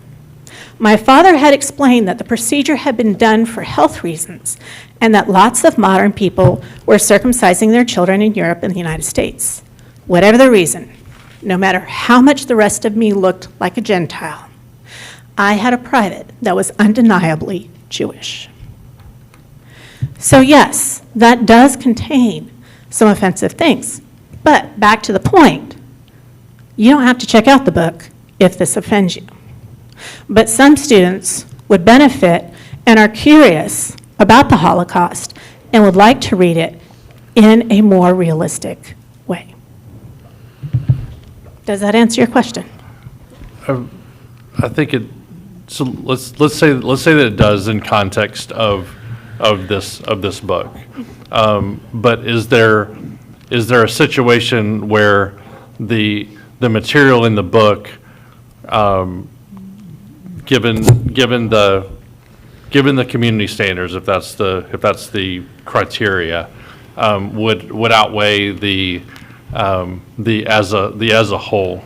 Because the Miller test seems to do that, but I want to understand your take. It's a very slippery slope. It's something I believe, I'm kind of looking at these guys as tech guys. My daughter took AP Art History. So, of course, she had to examine many, many artworks, including many nudes. You look at the Sistine Chapel, any of the great Renaissance painters. Sorry, I can only think of the underpants painter. That covered several of them in the Sistine Chapel. And so trying to find those pictures pretty much had to be done at home because the filters were such that they could not distinguish what would be considered a work of art versus what would be considered pornography. And it becomes a very kind of tenuous thing as librarians, and that's where we rely so heavily on those type of reviews and things like that. Are there times, so in elementary school, when I had an elementary school library, I had a student request a book. I was a little iffy on it because it was recommended for an older age range. I'd also like to note on this book, all of the age ranges recommended were grade 7 and up. So that's why it lands in the middle school collection. And so I was very iffy about the book. And so when I received the book, it did have a sexual situation in it. I called the child's mother and said, hey, your child specifically asked for this title. Are you okay with it? Has this scene? And the parent said, yes, my daughter's curious about this. I'm willing to have this conversation with her at that time. So I did not keep that book in the elementary collection. Clearly, sexual conduct doesn't fit with the elementary collection. But I chose to pull it on that standard. Thanks. I'll let everybody else go. Rick, then Sheila, then Josh, then Dan. Good job, both of you. Thank you very much. I really like the point about facilitating conversations with parents. I guess I've seen it in action, but I've never really, applied it to the library, so thanks for bringing that up. Do librarians reject many books because of what you or your team considers to be vulgarity or obscenity or? It probably won't come as a surprise to any of you that librarians are avid readers. So I probably read about 30 books a year, and I know some of my library friends read even more than that, 50, 60 books a year. And I was just telling somebody the other day, I'm always reading a book considering if it should be in my collection or not. And we do talk about that amongst ourselves quite a bit too, and a lot of times high school librarians will recommend or unrecommend a book to the middle school level. So I just read a book recently, it was really good. And I liked it a lot, but I didn't think it would fit the needs of my students. And so there are millions of books published every year just in the United States. And of those, probably more like about 300,000 are actually ones that we might even consider putting in a school library. And most school libraries get about 200 new books a year. So when you think about the scope of all of the things in the world that we have to choose from, then what we actually decide to spend our very hard-earned budgets on. But yes, there's books that I read all the time. And I read a lot of young adult books. I read a lot of adult books. And there are tons of adult books that are completely appropriate for a high school library. And then some that aren't. Okay, thank you. May I ask a follow-up? What's the best thing about being a librarian? Just curious. So I was an English teacher before I became a librarian. I went back and got my master's degree after I'd been teaching for about 5 years. And I do miss being with kids all the time in that classroom setting because, as y'all mentioned earlier, building those relationships is tougher when you're in the role that I'm in. But my favorite part is still working with the students and helping them find a book that's right for them or helping them with research. Stuff like that is my favorite part. My favorite is engaging someone who's a non-reader and turning them into a reader. Thanks. Sheila? Okay, thank you again. This is really enlightening. Purchasing books do you purchase books solely on recommendation, or do you actually read each one that comes in? Because even though it has a very, very good review, and I know there are so many books that come in, do you actually read every single book and then therefore form an opinion of it and whether you want to pull it or not order it? Based on my math, no. That would be 250 books a year. Last time I checked, Mr. Golden was not happy when he saw me reading at my desk. No, she's making that up. Yeah, I am making that up, but if you do that mathematically, it's impossible. that's And if what I thought. Yeah, and if I may add something to that, if I'm not mistaken, Nolensville High School, when it opened, had 19,000 books. Is that Right. right? Do I have the number right, Dr. Allen? I thought it was about 16,000. Okay, 16,000. I may have Okay. flipped the number. So the practical reality is one person can't read all that in a Right, library. and that's what I kind of assumed. However, I will say, especially for those award winners, which I mentioned, we all do read all of the state award winners, and most, or not all of them. We have a committee, and we make sure that a Williamson County Schools librarian has read every book on the list. So somebody has read that book. And we do that for a lot of the national award winners as well. So we do, for the ones that we feel like are going to be very popular or going to be read by a lot of our students, we make sure that one of us has read those. And then when you have a situation where you have say, a load of books coming in, and you possibly can't read them all, but it's something you've pretty much read the recommendations or whatever on them. Once they're in the library, and then it's brought to your attention that maybe it's not the greatest book to be in there, do you have the authority then just to say, well, maybe this wasn't right, just to pull it off without any further discussion? I mean, we do have that authority, but we also have an ethical obligation Right. to look at those First Amendment rights. So you still apply it to that, the First Amendment rights, yeah. Right. And another option we may do is just, as we can flag, student, just to kind of make a note that, this book. I mean, sorry. We do have the authority to pull a book, but most of the time what we're going to do is review it and then make a decision from there. Right. In most cases, I've had a conversation with that student's parent to, say, hey, do you want me to flag this for your student? And in some cases, the parent actually just wanted to know, hey, let me know so I can have that conversation with my kid. Yeah, I appreciate that, too. Thank you so much. Josh? Did you say me, Lisa? Yes. Nancy, Mhm. sorry. Sorry. How many times, first of all, thank you for the presentation. How many times would you say in the course of your careers as librarians that you have run across a book that you personally deemed obscene enough for you to remove it from the library? So you mean in our library collections? From a school library that you oversaw, how many times in your career would you say you've read something that you said was obscene enough for you to remove it? That has never happened to me. I think you have to look again at the levels of the book. In preparing for this, I joked with Dia and Tiffany. When I was at the elementary, I was very excited about Roald Dahl books, and I ordered his full collection. And one of them is a very cute book. It's called Rotten Rhymes and Other Crimes, and just came across the picture book, recommended.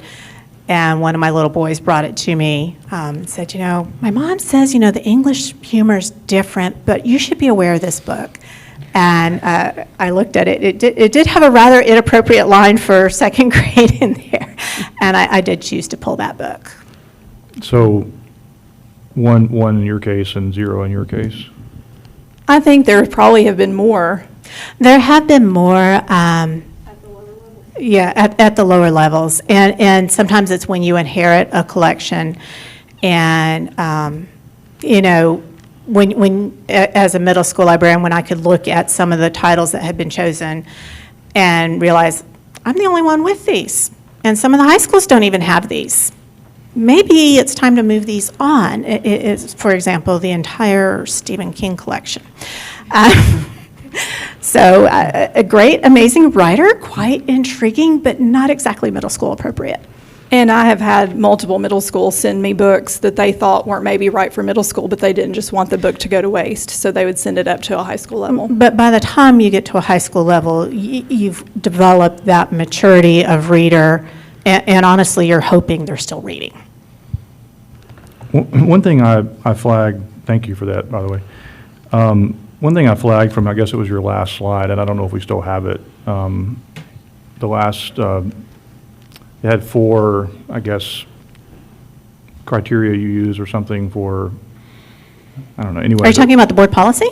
No, it was from something you had put up on the slide that was kind of the, Of things that books can do? yes, okay.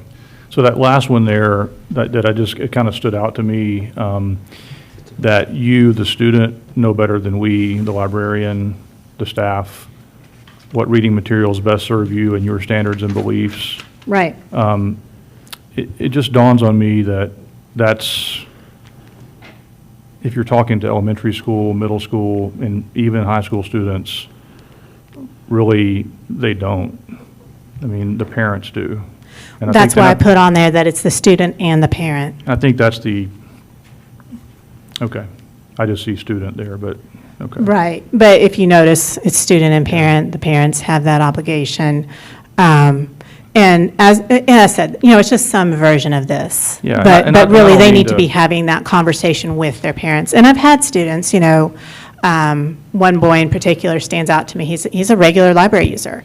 And, if there was a book with, some more mature content, and I would say, hey, and he'd be like, oh, yeah, my parents wouldn't be okay with that, because I have that conversation with them.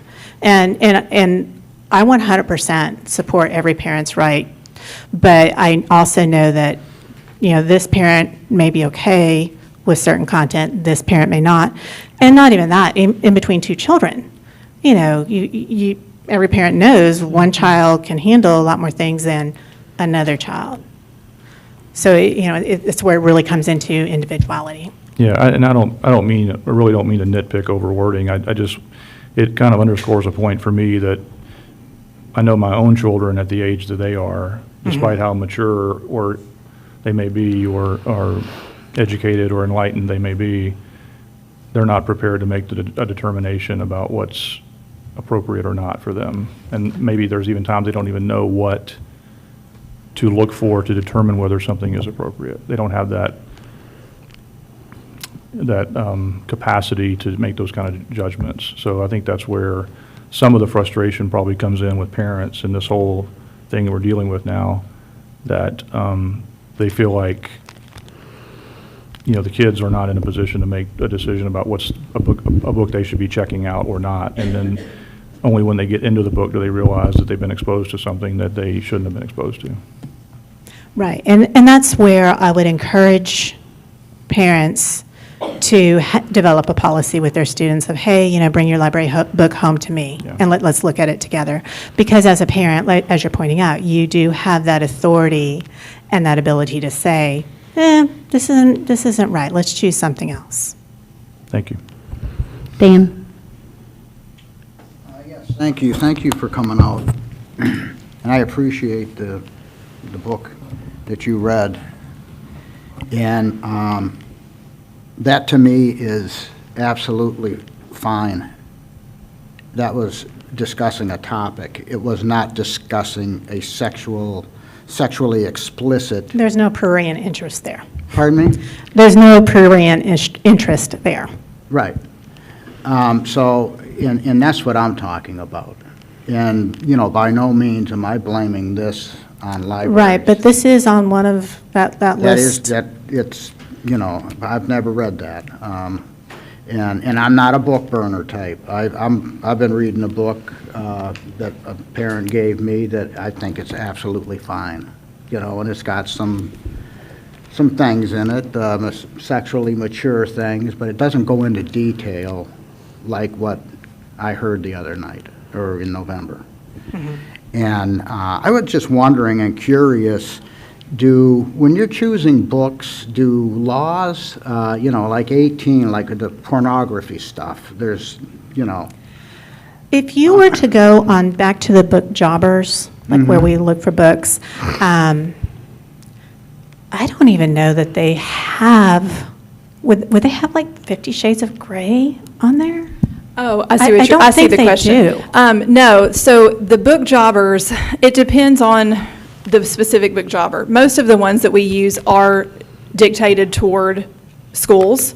So they are going to have some adult books, but I would say that you are limited in, like, it's not like the ocean, it's like a river in terms of it is limited. But I've never looked. So you're not going to find the I've Harlequin never looked for romances some of there? those books. Well, I'm just saying, and like you've removed one book, you've never removed a book. I don't know about the other librarians. But when I and parents see and hear what came out, that to me is more of a pornography issue than explaining the genitalia, for instance, or something. And again, I think you would have to look back in context, and that's where you look at the entire book. And that's where that review process comes in, because if you take out isolated lines, my favorite is to go back to the Bible. There are some wonderfully explicit lines that we could read, but obviously, taken as a whole, that's not the intent. Right, but I'm talking about this was pretty graphic stuff. I was at that board meeting. You know, I mean, you got to be 18 to buy a pornographic magazine.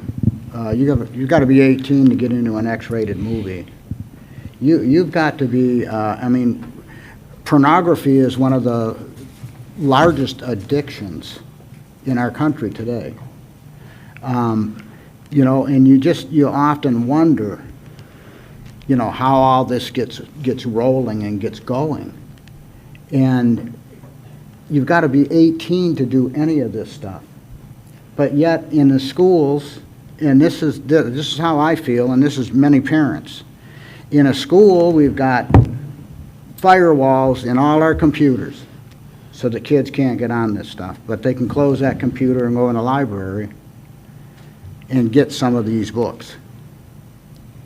I do. And then if a child, let's say a high schooler takes a book out, and you know, a parent objects to it, damage is already done. He's already read it. You know, is it? My question was going to be: is it kind of the norm for librarians to say, "Man, that's a pretty deep book there. Maybe you'd want your parent to." Is that pretty much a norm, or? Well, first I want to clarify something. So y'all have said a couple of times that, like, I've never pulled a book, and that's not entirely true because there's plenty of books that I haven't put in our collection. So I do want to clarify that. To answer your first question on the book jobbers, they do recommend the levels of the books. So I don't remember every book on the list that was brought up in November, but almost all of those books were labeled for young adults. So they were either 7th grade and up or 9th grade and up, recommended for those levels of books. So those weren't even listed as adult books in there may have been one or two, I don't know all of them. Well, no, But on the book jobbers, they are recommended as young adult books for middle school and or high school students. Right, no, you're absolutely right about it. These books are listed young adults. But I mean, this is the kind of thing that I'm looking at. And here's where I would go with that conversation. If it's,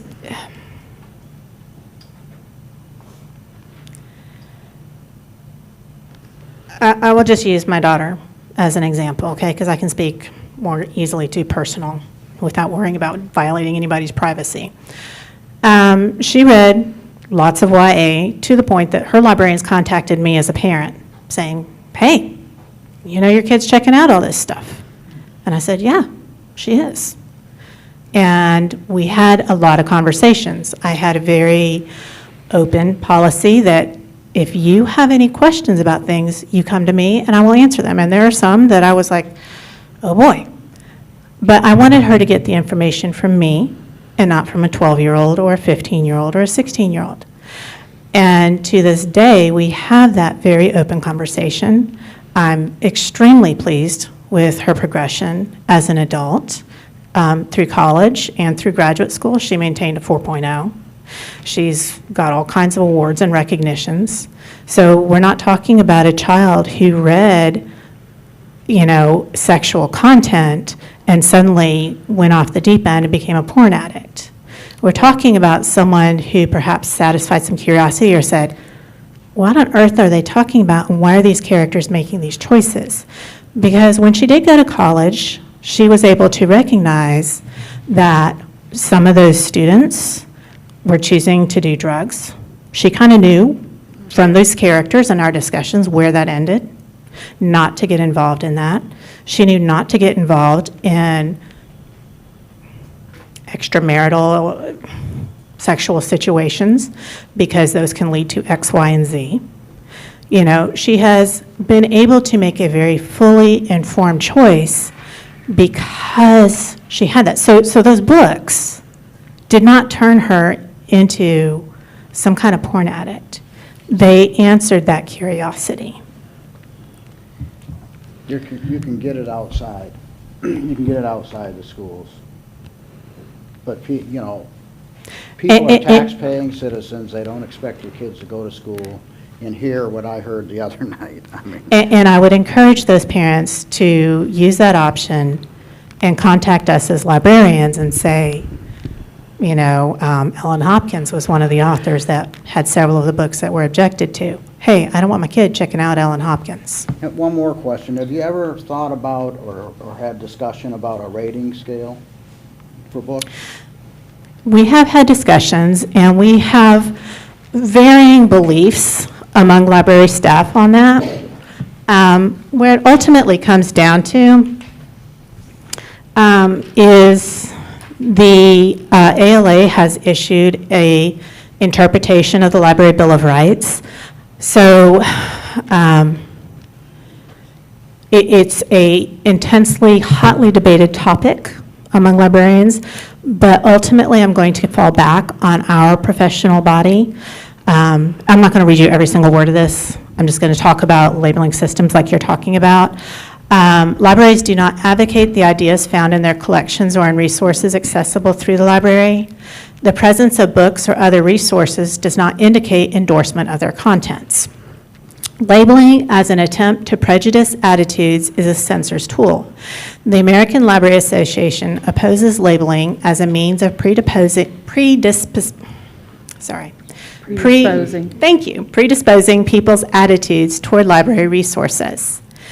Prejudicial labels are designed to restrict access based on a value judgment that the content, language, or themes of the resource or the background or views of the creator of the resource render it inappropriate or offensive for all or certain groups of users. The prejudicial label is used to warn, discourage, or prohibit users or certain groups of users from accessing the resource.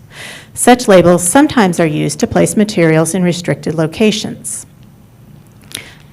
These labeling systems assume that libraries have the institutional wisdom to determine what is appropriate or inappropriate for its users to access. They presuppose that individuals must be directed in making up their minds about the ideas they examine. The American Library Association opposes the use of prejudicial labeling systems and affirms the rights of individuals to form their own opinions about resources they choose to read, view, listen to, or otherwise access. Elliot. Thank you, Madam Chair. I want to echo everybody else's appreciation for you all taking the evening tonight to come to our meeting and be hammered with questions. I appreciate that. So it's my understanding that when you're budgeting and you're buying, a lot of times you buy in bundles. Is that so? If I want title A, B, and C, it comes with D, E, and F as well. Is that a true statement or not? The only way I would say it was true is if we're buying a series, the kids might want to finish out the series. And sometimes the series becomes more mature, and it's more of a problem for middle school than it is for high school. Or perhaps buying, like I said, with Roald Dahl, buying a whole author set. I've only ever bought like 2 collections because most of the time you are buying them as they come out, and they don't usually come out all at the same time. But that could happen some when a school is opening. So that sometimes happens, although the librarians... If you're buying 13,000 at a Right. pop, right, then it's kind of hard to, that's a lot. So publishers, I guess, don't say, okay, if they have a really popular book, they don't try to bundle it with something else that they're pushing, I guess, or... This isn't the Senate. Okay. All right, very well, because I was going to ask you what kind of process or methods you had to control the secondary books that are not Honestly, part our of your budgets are primary. so small and minuscule and underfunded, seriously underfunded, that we are very, very judicious about what titles we choose. So you guys have mentioned multiple times tonight that you have that there are methods for parents to, I guess, flag certain subject matter or books or authors. So if their children wanted to check it out, you guys would have to, they'd have to get permission from the parents first. Am I understanding that correct, when you talk about flagging something relative to? Okay, so to the Ellen Hopkins example, let's say I said, Ms. Tucker, I do not want Rachel reading any Ellen Hopkins books. So Rachel comes to her with an Ellen Hopkins book. Yeah. So our library system is called Follett. We sometimes refer to it as Destiny, but it's our cataloging circulation program. And so each student has their own account set up in the cloud. And we could then put a note on Rachel's account that says, Mom doesn't want her to read Ellen Hopkins. And every time I pull up Rachel's account, that note is going to flag immediately right there on the screen with that information for me to see. So then I could say, you know what, you're not supposed to check this one out. Or if you really want it, go talk to your mom. But this says no for you. And that, I mean, again, that's not going to happen as frequently at the high school level, but it does happen more frequently at the elementary and middle school levels. And so are there other methods besides that to, I guess, limit or review, that parents have to review selections that their children check out, other than the flagging, I guess? You're asking as a parent? Yeah. So where I'm at with this is what one person considers obscene or pornographic, another person may not. Right.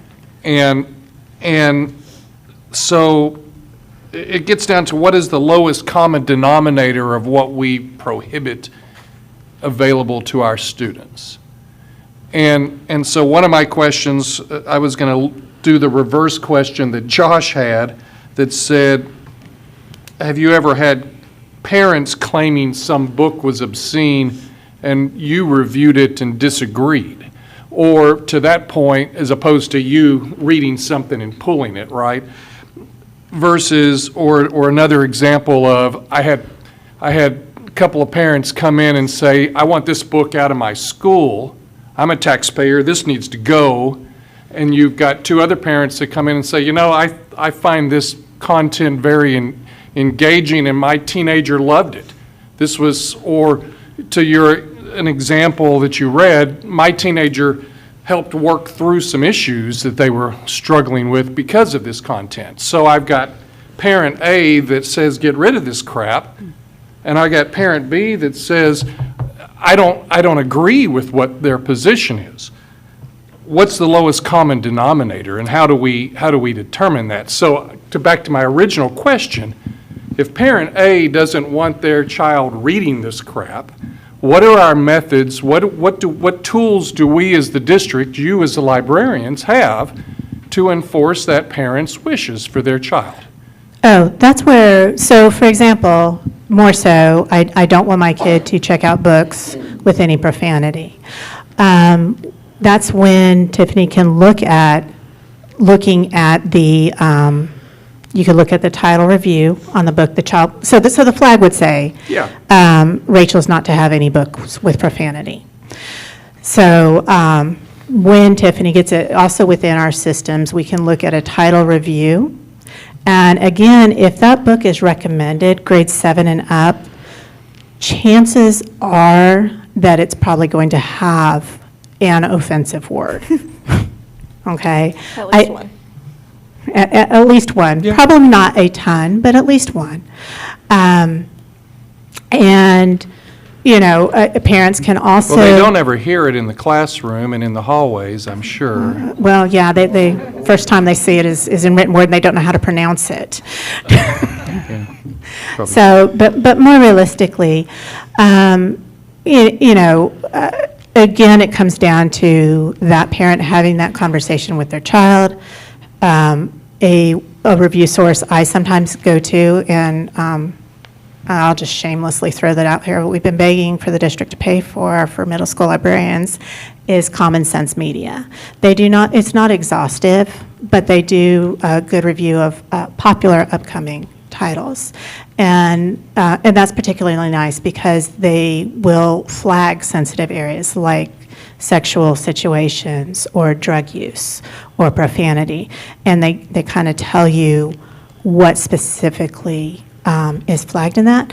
And again, high school is different because you're dealing with a much more mature student. Yeah, and to answer, so I'll give two answers to that.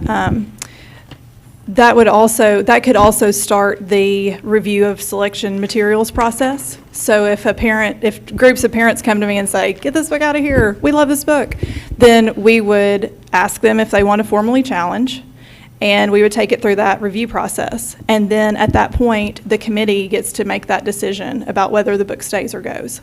So that is part of the board policy for that. And then I've forgotten the other thread of my thoughts. Well, my original question was, above and beyond flagging, what are the tools a parent has to kind of keep Sure. their student from reading what the parent considers objectionable Right, material? and so it's sort of similar to what Laura was saying, my other comment was going to be, parents could read the same reviews as well. They aren't You read them on Private. Amazon. Yeah, Yeah. they aren't private reviews, and especially like Common Sense Media and some of the others, if you have an account, it's not, it costs anything. If you have an account, you can see the reviews that are published about books that would tell the parents the content of the books within those reviews as well. Do you guys have ebooks as well, or is it all? Yes. We do have ebooks, but we're very restrictive in that content because it's available across the district. But we started the ebooks heavily last year when we were in and out of school with COVID. Right, that makes sense. It makes perfect sense. So, from a high school, I guess in middle school too, the maturity of a 6-year-old is a whole lot different from the maturity of an sixth grader is different from the maturity of an 8th grader. 9th graders and seniors, right? Freshmen and seniors. And seniors are typically 18 by the time they're getting into the second semester. So do you have, so from a 14-year-old, I guess, as a 9th grader versus an 18-year-old as a senior, do you have different, if a 14-year-old is coming and getting something that's probably more of a mature book like that a senior would be reading, do you guys pick up on that, and is that the type of thing? Again, that's going to come down to individual children, and I actually do, my poor daughters, I use them in my example, my orientation every year. My oldest child did not read YA until she was in college, because her life is unicorn and rainbows, and I still argue with her to this day. She's 28 now, about being safe. And, she was choosing an apartment, and I finally turned to her fiance at the time and said, Edgar, do you feel safe with Susan there? And he said, no, ma'am, I don't. And she's like, what, do you think someone's going to stuff me in the trunk? I said, as a matter of fact, I do. She just blinders. And my younger child, when she was in 3rd grade, I had to buy her Hunger Games. So, I wouldn't necessarily consider Hunger Games appropriate for most 8-year-olds, but she just ran with it. And so to say that a 9th grader is not ready to read that mature material, for me to just point blank make that judgment is not fair to the parent, it's not fair to the student. So in high schools, we have a flex schedule, so students aren't required to come to the library on any kind of set basis. So my wonderful assistant and I have read lots of books and have a lot of knowledge about books, even if we haven't read them. And so we frequently have that moment to say to the kid, this book is a little bit mature, or this one's got some sad parts, or just something to sort of give them a sense. And I mean, the students are taught from kindergarten how to read the back of the book, how to read the front flap, to figure out if that's going to be a book of interest to them. But if we do have classes coming in, they, at the high school level, have their teachers with them. So they also have that third level of a teacher who knows the students, helping them select books as well, or, telling them what's interesting or not. And just one thing to know about a lot of high school students is they're looking for the thinnest book on the shelf to complete that reading. I bet. That would have been me. And there's sure. not, most of those thin books don't contain the really great depth that great literature has, and so it's not as much of a concern when they're having to choose something for maybe an outside reading project at the high school level. If I may, I did want to give one local example. Hillsborough School is a K-8, and I do know that library separates the elementary Yeah, books yeah. from the middle school books. And that was kind of my question. Do you have a kind of a ninth grade row versus a 12th grade row, or a sixth grade row versus an eighth grade row, or? It goes back to that labeling, and I gave you the position statement. Personally, I do. It just more so as a alert to the student, hey, this has some more mature content. There's no restriction. But again, other librarians are more in line with the ALA and saying, no, that's not fair to do that. And my library does not do that. And something you all may have figured out by now, it's really hard to come to a specific consensus, and the librarian group is the same way. We have done surveys before, and it'll be 33, 33, 33 of how people feel about things. And so the librarians try to get to know their school community, and as Dana pointed out, a lot of librarians stay in their communities for a really long time, longer than a lot of the teachers in our schools. So we provide some of that continuity. Thank you again. Eric? It's on. Yeah, she's a little closer. Some of them upward. True. Yep. Walk over there. Is it on? Yes. Okay. So like everyone else, thank you for being here. This has been great. I think we as a board need to think about having more of these educational type sessions. Because, you know, without anything going on, just how this process and everything has been very enlightening and fabulous. So I appreciate that. Laura, I mean, you've probably heard about the recent fire in the library at Alabama. I don't know if you heard about that. They lost like 1,000 books. And They lost more in the flood. well, in the tragedy is most of them weren't colored in yet at the University of Alabama quite yet. Yes, there it is. So I'm starting off with a little levity. Yes, it took a second. Roll Tide, Eric. Yes. Roll A Tide. little is right. Yes. But I want to start with some levity because I kind of want to jump into some things that aren't as levity with this. And so I want to say I appreciate the point you made about books allowing you to sort of experience other cultures and situations. Is it not? I didn't think it was. I think it's working. It's got a light. That's right. Is that better? It's better. Yeah. Okay, see, that's the real reason I didn't get the laugh. No, it's No, not. it's not. And I think of, you know, my son graduating and 18 before going off to college and then going to work in South Florida on a survey road crew. And, you know, very different environment from Franklin, Tennessee. You know, a little more blue collar and rough than he was used to. And on his first day, you know, he met his new road crew and went to the guy and he said, you know, where did you go to college? And he kind of looked at this young kid and, you know, and turned to his friend and goes, I can tell not a lot of crime where this boy come from, which has been one of my favorite lines of all time. And I tease about a lot because it's sort of the same thing, a little, you know, sheltered bubble that he's grown up in, which is nice. So I agree, it is a way to experience a lot of these different things. But I also get where a lot of people are coming from, that they read these, you know, they're snippets, granted, they're not in context, but they read it and listen to a lot of things, and probably all of us kind of went, ooh, that is rough and that's tough, and there's a lot to that. And I think for a lot of parents, I don't want to speak for everyone, but I think for a lot, that is the concern is the child going to get access to something that I, as a parent or a guardian, would not want them to unknowingly? And so I appreciate you kind of talking about that a little bit as well. Of those books that do contain what some might find objectionable content, how familiar are you with them in the library and being able to sort of flag and that process? I guess what I'm saying is, what is the ability for something to slip through, if you will? And certainly, there, you know, nothing is guaranteed in life, but, how do we stop that from just being a regular occurrence? Do you understand kind of where I'm going with this? I don't know if I asked that very artfully. I mean, I don't know exactly how to answer your question either, but I feel like our national organizations support that we are really there for the students.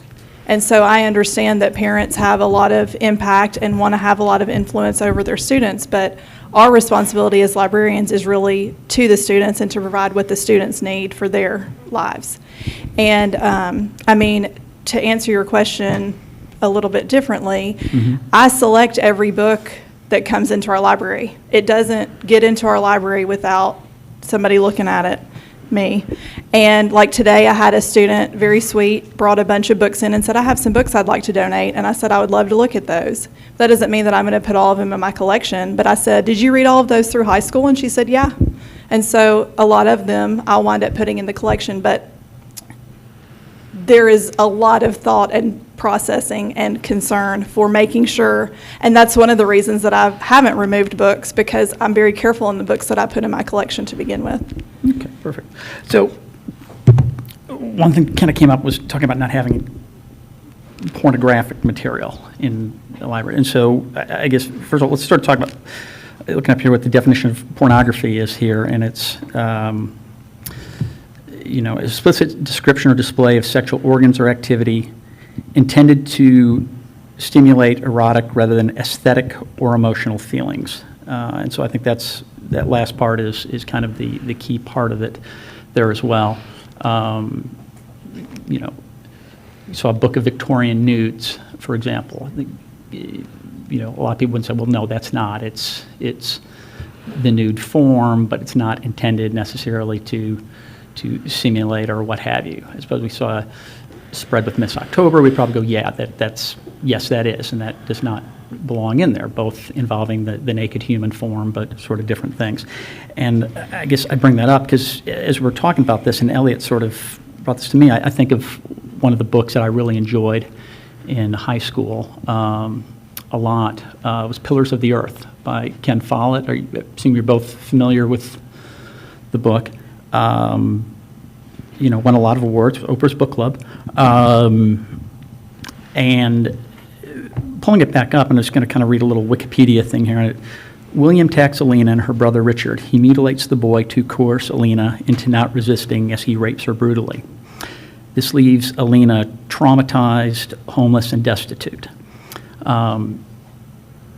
So obviously very sexual in nature, very hardcore, very brutal scene, but also defines the characters, the shame that they have, the relationship between the brother and sister, the lifetime of anger and revenge and everything else. It's sort of central to the theme of the book. If you take that out and sanitizes it changes kind of the whole plot of an really excellent piece of literature, which is something which I would not have an issue with my kids, appropriately aged, reading in school.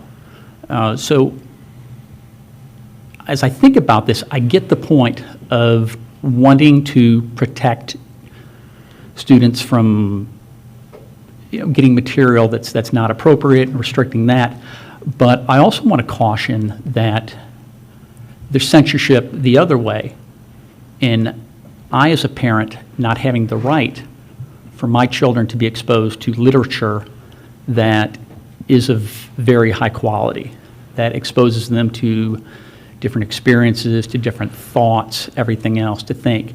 And even if it contains something that is harsh, the example that you read in the middle school book, I think that was a great example where you're taking it out of, it's a boy being held and his pants being pulled down and everything. Oh, that's awful. But then you read why, and it's around the Holocaust and it's identifying as Jewish and all of that. You kind of get that. So wanting to sort of balance those two.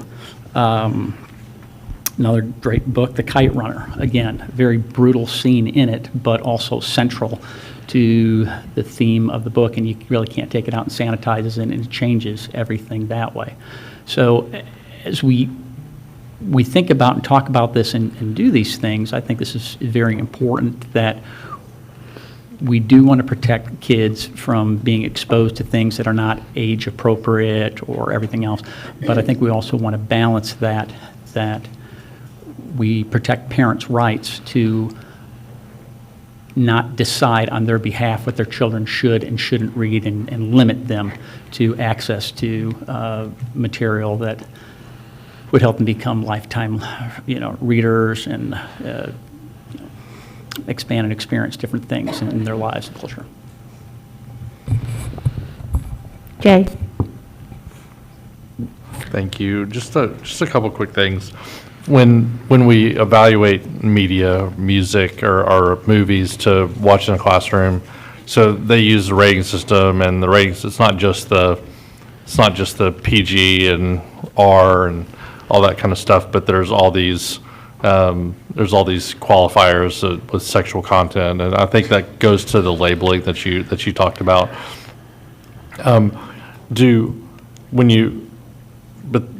So a parent could make a request to not have any sexual content, but there's no mechanism necessarily to flag. It's just subject to the person who's checking the student out to look up at the screen. It's kind of a manual process. Is that how it works? It does come down to the awareness. As librarians, we, again, as Dana pointed out, we have a background in children's lit and in young adult lit. Typically, they're two separate classes. And you're taught how to, look at all the reviewing sources. There's books and books and books on this stuff. And so when I see, what I would tell my assistant would be, hey, if you see this flag, I need to check this book out. Because even if I haven't, read the book personally, sometimes just looking at the review, like I said, if it says grades 7 and up, sometimes that's when I would turn to a resource like Common Sense Media, or perhaps do a little bit more reviewing. I recently had a young man check out a sports book, and I was a little bit concerned about it. And so I mentioned to him, I said, hey, this is a grade 7. He didn't have a flag or anything on his file, but I think he might have been a 6th grader. And I said, please let me know. I think this is going to be okay, but, and so he had read it, and he's like, oh, you had me so worried, Miss Clayman, it was nothing. But because it had been recommended for grade 7 and up, I was a little bit more concerned. And so as librarians in our training, you just know those things, kind of like the officers that are here. They can very quickly and easily identify, they just have those triggers, who they really possibly need to watch in a crowd. And he's nodding his head yes. You just get that sense. And because we have read thousands and thousands of books over our careers, you just kind of have that sense that, okay, you don't want your kid to read something sexual. Okay, this book, it got a more mature award. It's not a Caldecott.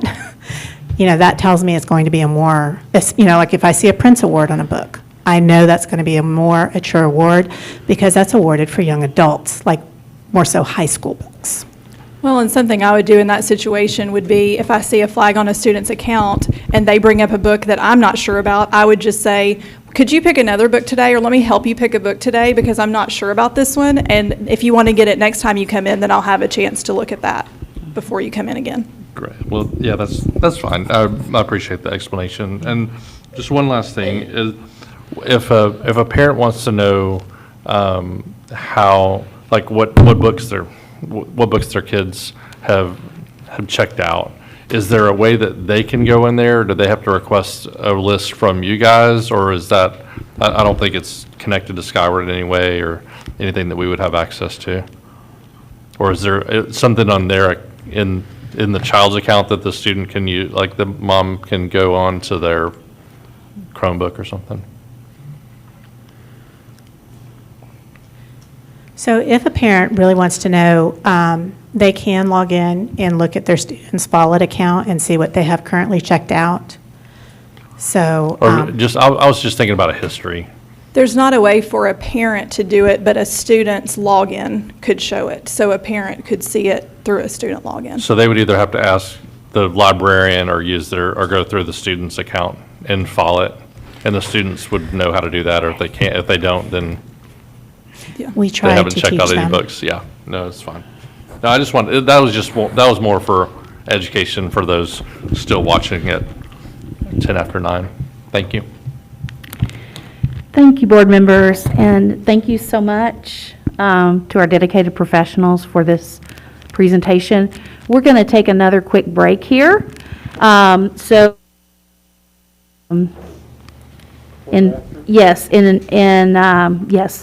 let's take a 5-minute break. Be back at a quarter after. Thank you. Is audio?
I'll do it. Next up is the operations report. Superintendent Golden. Thank you, Madam Chair. Mark Samuels was scheduled to give you the operations report, so because he had to step out to do a little bit of work, my report will be a little bit shorter. I am aware of one specific item he was going to mention, which was actually, I believe, one of his shorter items.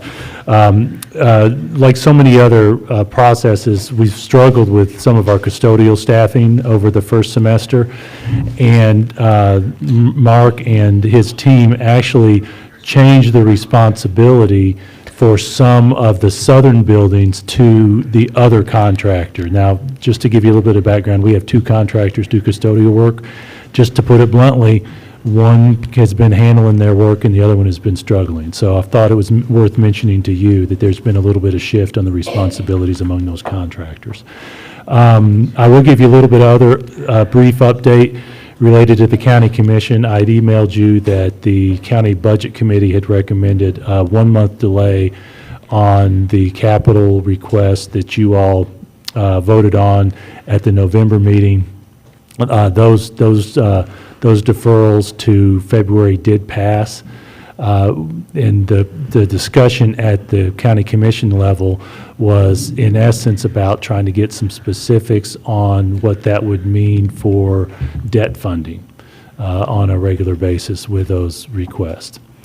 So with that, one final thing I do want to mention, the 5-year capital plan was approved. Mr. Galbraith. Jason, we talked about this, but wanted to ask it publicly. Can we have a community meeting to review and let the Brentwood community see the plans for the Brentwood Middle School? Yes, sir. My specific request, you can take or leave it, I guess, but would be to have it before the county commission meets and votes on that, presuming that they're going to take that up in February. Thank you. Yeah, that's a great idea to let everybody see what it looks like. Thank you. We'll do that. Angela, did you have a question? Nope. Oh, sorry. Next up, a quick board chair report. First of all, you've received, as of this morning, an email detailing any new schools that you're affiliated with or any schools you're no longer affiliated with as a result of redistricting. And Allison, thank you very much for putting that together for us. It is also that time of year where we need to file our statement of interest filings to the state since we're elected officials, and that's due January 31st. And just for some inspiration, it took me longer to reset my password than it did for me to file the report. So if you're dreading it, if you've already got one out there, don't dread it. They've made it much easier to complete. Remember to complete your required required by law mandatory TSBA trainings. Go ahead and be talking to TSBA about that and see what you need to do for this year.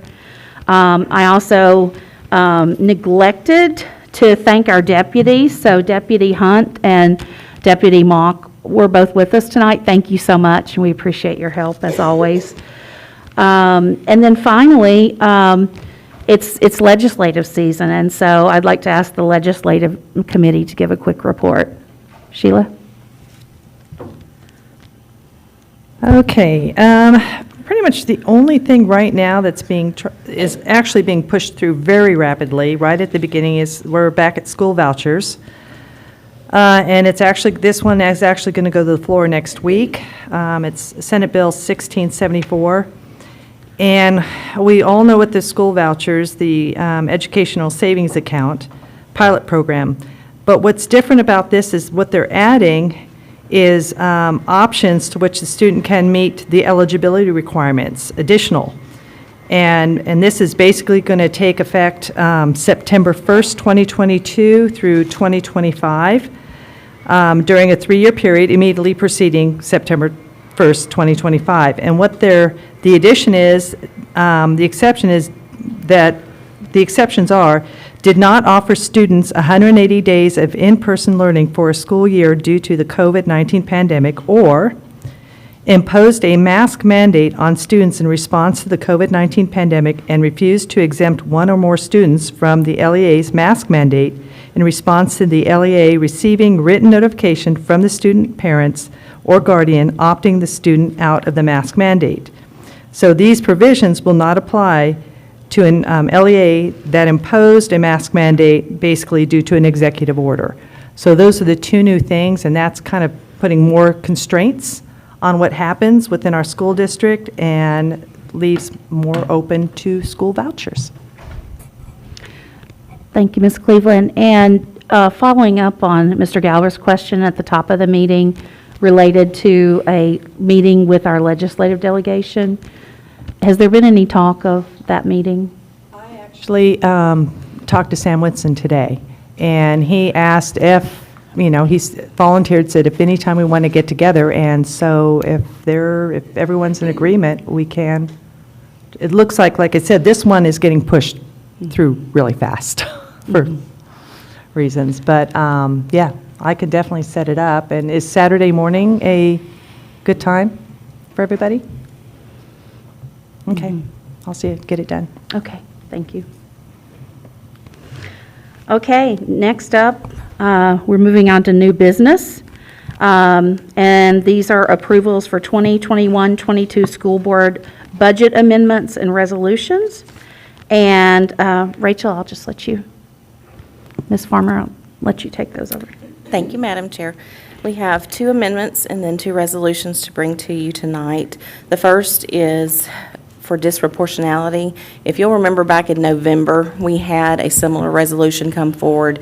That was with federal funds we received for IDEA that has to be moved over. 15% we're required to move over from federal to GP to go towards CCIS for disproportionality. We also received ARP, the American Rescue Plan, additional IDA funds, and that rule applies to those funds as well. So this particular amendment moves 15% of the IDA funds we received through the ARP grant over to general purpose, and the total amount is $318,670. Board members, any questions?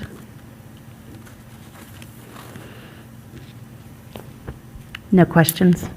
The next is a middle school STEM grant. In this case, we applied for all the middle schools to receive this grant. It's $10,000 a school to be used within existing computer and some robotics classes that are at the middle school. In order for students, the idea is to hopefully prepare them to possibly look at CTE careers before they enter high school. We were able to, or we were granted 4 of them for a total of $40,000. And so that's what this particular grant would be for us to be able to accept and spend that money. Any questions, board members? And board members, if you've looked at the draft of the funding model, CTE is clearly outlined as something that is going to be important in that funding model. I think you can go ahead. Okay. Moving on, these are resolutions that will come before you and then ultimately the county commission if you approve. The first one is related to additional staffing as a result of growth. We are requesting 33.9 teaching positions and then 11 general ed teaching positions and 11 special ed teaching positions to be added into the budget. These are positions that we have grown through the year. We didn't come every couple of months. We were kind of waiting to see. This is where we feel good right now at the moment. We may have to come back at the end of the year for more as we do continue to grow. The idea here is, the question was broached to me, we have unfilled positions. Why are we coming to fund balance to pull this down? We need to put this within the budget. If positions were filled, this would be an expenditure, and so we need to go ahead and add it within the budget at this point in time. The total for that is $3,404,971. Ms. Apria has a question. Yes. Yeah, you kind of touched on, there you go. We kind of touched on what I was going to ask, but Basically, I'm just curious what the hiring pool is looking like and how likely we are to fill these positions this year. And if we can't, what are some options for what we can do with this fund balance this year? I'm going to ask Ms. Hall with HR to be able to speak to that. Okay, thanks for the question. We are making some hires currently. We've got some that are going through the process right now. So we are currently actively trying to make hires. I mean, realistically, I think that, it will be a struggle for us to be at 100%. And honestly, we're never at 100% just because we have in and out. But we are still maintaining those efforts. And if I may, we are currently at 98% staffing for teachers, but because of the number we have, that means about 70 or so total positions. And our concern is if we spend that money on something else, we still need those funds for next year, because we rely on a combination of sources for next year's funding. So we have to make sure when we're making decisions not to spend money knowing that there's going to be a need in the future. And that need fundamentally is going to be for those teachers. Thank you. Mr. Galbraith, then Mr. Mitchell. I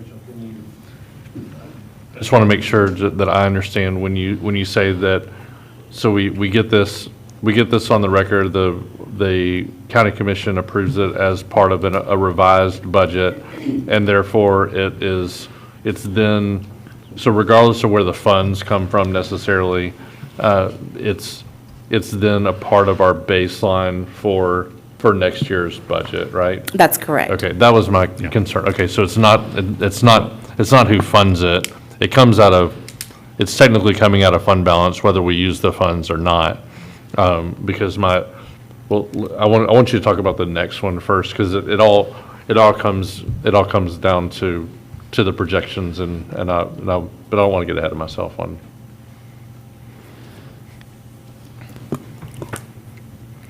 Then, were there no other questions on that particular one? Mr. Mitchell. Okay. Thank you. So we have 70 open teacher positions. Where we've got a funding resolution to hire an additional 39 and a half, I guess, or 33 and a half, right? What is our total number of openings across our payroll? For all positions, so Ms. Hall, I have the teachers off the top of my head, if I'm not mistaken, it was 71 at the end of the semester. That's generally correct. The actual classroom teachers are there are about 43. So that's certificated positions, or around 70. You're right, so I was trying to take steps towards it. And so that's certified. I don't know the total classified number off the top of my The head. classified total is, we have approximately 200 vacancies for classified. And if I'm not mistaken, that would include food service, special education teachers, assistants, bus drivers, and those are the right. three largest contributors to that. That's correct. So there was some discussion about, I guess, a lot of retirement or resignations between semesters. Did we see a large number of resignations? If you would speak to that, Ms. Hall. We did have an increase number of resignations. This year, we actually saw a lot of resignations like around October, whenever we kind of had that surge with COVID again. It just, that's when we had the greatest number of separations, but we did have an increase in December as well. Do you have a number of how many resignations we had between semesters, if you include the resignations that occurred, I guess, before the end of the semester? Well, what I did for you, and I can definitely get that for you here, but what essentially happened is we track these from like the calendar year from January through to December. And for teachers, we had 529 separations from January 1st, 2021 to December 31st of 2021, which compared to that same time period in 2019, we had 388 separations. So what was the number for 21? Yeah, it was 529. 29, and in 2020, it was how many? In 2020, it was 300 and, no, that was 2019. It was 388. In 2019, we were actually significantly lower in 2020. Okay, and so I guess what I'd like, and I can take this offline, can we maybe, given the employment challenges and the economy, can we start getting maybe a monthly report on Sure. what our openings are and? Sure. And given that, some longitudinal information as well, because just as there are those who've left, we've hired more this year. So I think getting a complete picture of that certainly going to be important. Just to go along with that, if I may. Some kind of descriptive information around who those teachers are and anything we know about their tenure and like grade level, or like, I mean, anything that would show a resignations trend or- for people less than 12 months of service or Yeah, something. thank you for that. We actually do have a lot of that Yeah, data, we've- and we've actually been researching that as part of my goals related to the long-term plan for recruiting and retention. I will speak generally about that, just a couple of nuggets for tonight. Largely what we see is from the 0 to 6 years experience, that is where we have the vast majority of our teachers leaving, absent a traditional retirement, after a full career, in the teachers. The classified positions are a little bit more complicated and not that clear. Isn't that's been pretty much the norm for years. Yes, sir, that part of it has been Yeah. the norm, yes. Just one question. Do we do a thorough exit interview? We do an exit interview, and we have gathered quite a bit of data with that. And kind of as you would expect, the reasons for leaving are across, there are a lot of things across the board, and we do have a lot of people that just move out of the area. We are losing people to private schools and to other districts. That's something we've taken a note of, but it is for various reasons. And while we're on that subject, sorry, Rachel, I kind of taken us a little bit in a ditch. What's our substitute pool situation? Our pool is nice and large, but the yeses are not great. We are varying between 50 and a 70% fill rate over the course of the semester. We have a little over 300 subs that work very frequently. We have a large pool. We have close to 1,000, but we have about 300 that are very responsive. I will tell you, in our data discussions, I often ask at the end, and we meet with every single school, what do you need from us? And a common answer this year has been, don't take away our super subs. They've been saviors for us. So that program has worked really well to fill in some of those gaps. Don't take away our super subs. So and maybe this would be a better place, is there a better place to have this conversation about staffing and than in the operations report, I guess, or the financials of what we're. Well, if you just have a quick comment, go ahead, and then So- I've got Mr. Brown after you. So something I read recently, and I think we've talked about it too, is that what other districts around the country are doing to try to address their staffing challenges is that they're removing the limitations on retirees. In other words, to come back to work more than the limited number of hours they can work without impacting their pension. Is that a state law, or is that something that is? It is a state law. And it's on a graduated scale based on the time you're removed from retirement. Slowly, the percentage of what you can work grows as you progress in years since your retirement. We do have the power to make a request, a written request of the state for a need to fill somebody in immediately after retirement. And we do some of those with some of those folks who say, yes, I'm willing to work longer. Okay, thank you. Mr. Brown?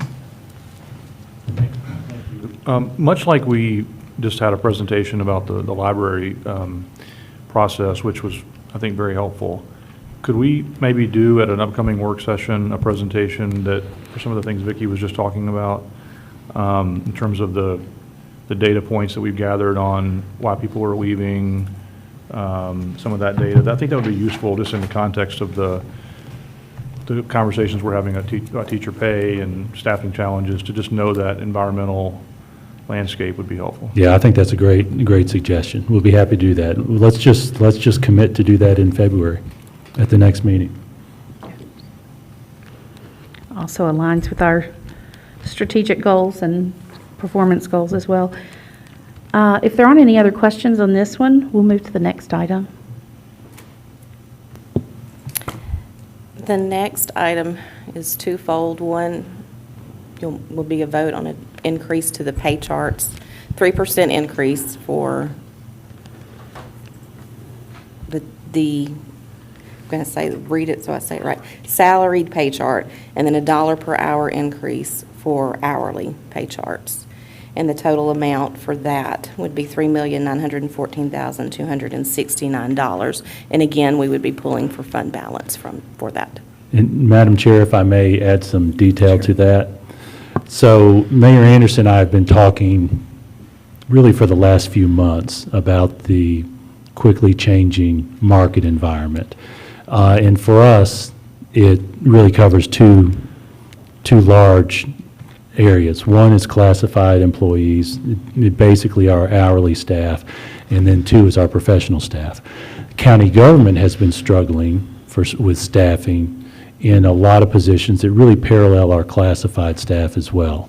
So Mayor Anderson mentioned to the County Budget Committee last Monday that in February he intended to bring $1 an hour pay increase proposal to county government for their staff, for all their staff.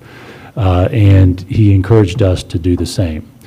I am excited about that possibility because, frankly, this is unprecedented in my experience for a government to make such a significant step in the middle of a budget year to address quickly changing market conditions. The county government budget structure is a little different from ours in that our fund balance started at 3% and theirs is different. Our numbers are higher because we have more folks. We have more issues related to growth where we need to make immediate changes as new students come. And so there are lots of differences between us, but we are similar in the fact that we're all short on staff and we have been losing staff members. So as a result of that, we looked at what we could do within our budget, knowing that there's limitations on our funding for next year as well. Part of what we heard in that budget meeting from some county commissioners was confirming with the mayor what we have already heard, which is there's no intent to increase the property tax rate this coming year. So that's going to require us to make decisions based on revenue from other sources plus the consistency of the property tax rate. There's three main buckets for our funding. One is county property tax, two is sales tax, and three is funding from the state with the BEP.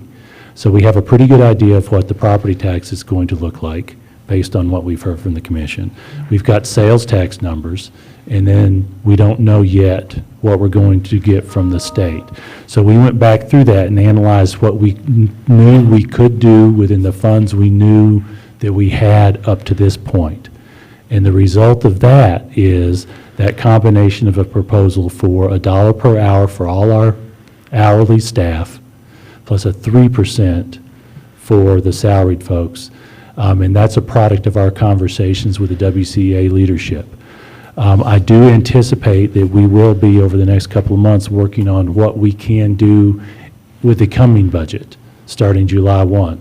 But this proposal would be, if you approve it, if the county commission does approve it in February, for a pay increase effective February 1st, but would not actually be paid until February 28th because of the schedule of the commission meetings.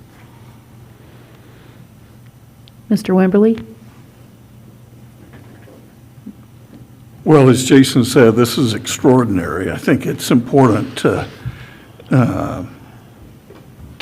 acknowledge that. I don't recall ever being in a position where in the middle of the year they said, we will support a pay raise within this year. It's important to remember that this pay raise is for now, immediately, in just a few days if it's approved. And, but then we've got an opportunity to look at pay again for the next fiscal year. And I assume that will depend on sales tax collections and elections and a lot of other things, correct? Yes, and actually, sales tax, you hit what we believe is the primary issue. What we've gotten so far is July through October sales tax numbers. To date, and Rachel, correct me if I'm wrong, the sales tax revenues that we are receiving are a little bit more than $7 million above what we had projected in our budget for this year on the revenue side. That's 4 months' worth of 12 months. So largely, these two items, the increase for growth, teachers, plus this proposed pay increase, is based on that $7 million that's over and above our projected revenues this current year. Sales tax numbers have been really good so far. We don't have November and December yet. Those 2 months are going to be very telling on what we have the capacity to do for the coming budget. So then, you know, where this does bring the fund balance into question. So what is the anticipated impact on the fund balance, and how do we mitigate that? So Rachel, if I may answer that question, if you will. Sure. So we are strongly looking at fund balance. Y'all know, as we go through the budgeting cycle, we always tell you, we don't know yet, because we don't exactly know where we're going to end up until the funds are actually in place. We are very comfortable because of the way sales tax is trending. Even if there would be something that would slow down the growth that we're seeing, it's up substantially, 20 to 30% within the months from compared to the prior year, and even higher than the year before that. So we do believe it will continue to trend that way, and if that's the case, we would have a great fund balance. If it doesn't, we are comfortable that we are still going to be able to give you a budget that would be one that we could definitely work with and stay within our parameters of keeping that 3%. So just being the devil's advocate on sales tax, say we have a bit of a drop because of COVID, but COVID then releases and people go out and spend money. Can we handle that drop if it does occur, and then will it be made up by a rebound? My answer to you would be yes, that we can, and that's where we landed. That's how we ended up with what we're proposing now. This was the break level of where we felt like that we could be able to handle that. And that's the risk we're taking.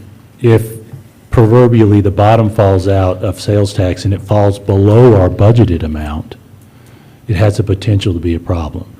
But every year we do base our budget on projected sales tax. We are sticking to, at this moment, our budgeted sales tax with this proposal. We're just proposing that we, in essence, spend what we know is coming in over and above. Well, I hear grocery stores are doing good business when we call snow days, so that's good. Mr. Galbraith? Rachel, it's great that we're ahead of ahead of budget for the 4 months that we have of the 12, right? So we always end up, our first budget that we get from you, there's always this big gap, right, between as our confidence level of okay, is this trend gonna continue, or is it positive? And we're gradually able to close that gap or not, and we need some extra. So a couple of things, and this is kind of getting ahead to the budget. So I'm not worried about the 3.4 million. I'm worried about the $8 million extra that we're going ahead and committing ourselves to next year, plus the growth, right? And so so do you know, I did 8 million, 3.5 million at 5/12 is what that 3.5 represents.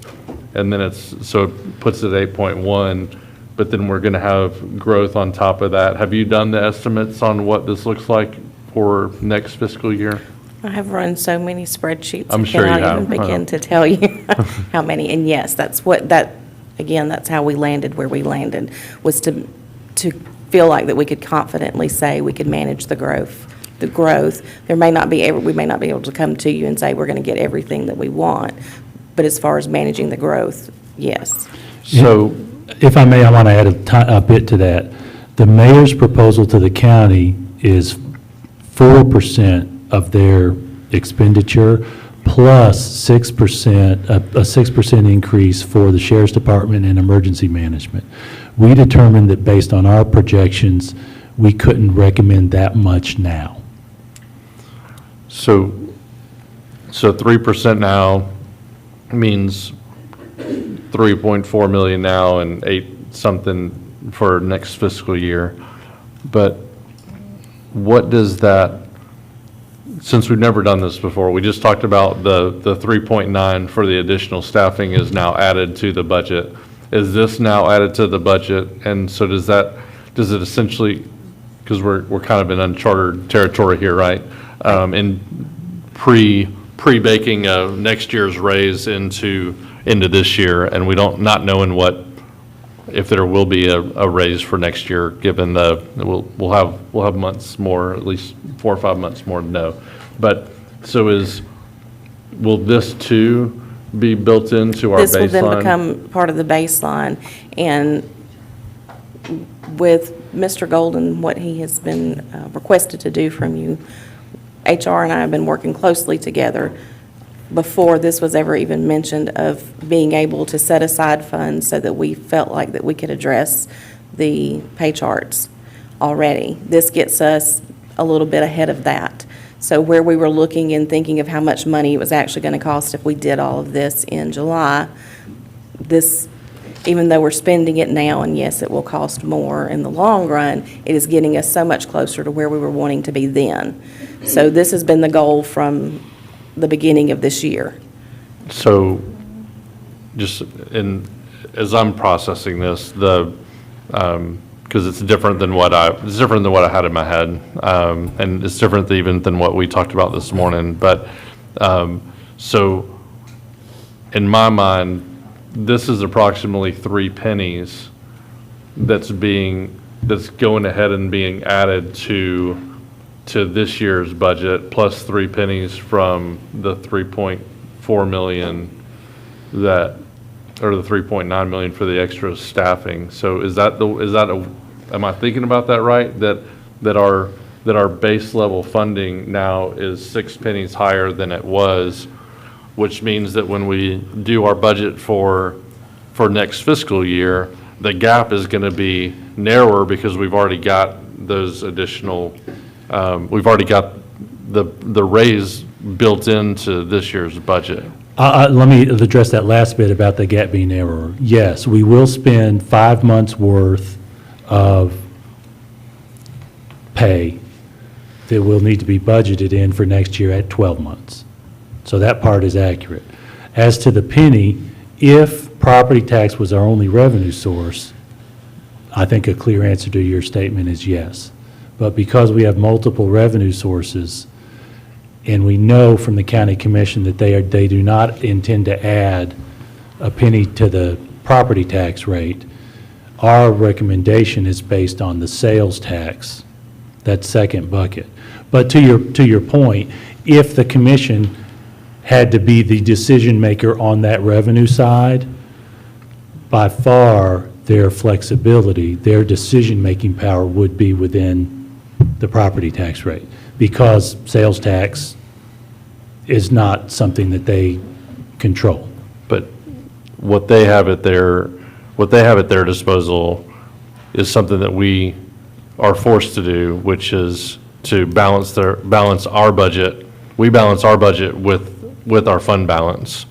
And so push come to shove, if let's just say we did this, the county commission approves it, we don't have the funds are not available, and they're not going to ask, assuming they're not going to ask us to renege on this or cut somewhere else, then they would have the ability to, if they're not going to raise property taxes, which is fine, but they do have the ability to go to their fund balance. There's probably a couple other things that they can do too to move some money around, but it's not necessarily so.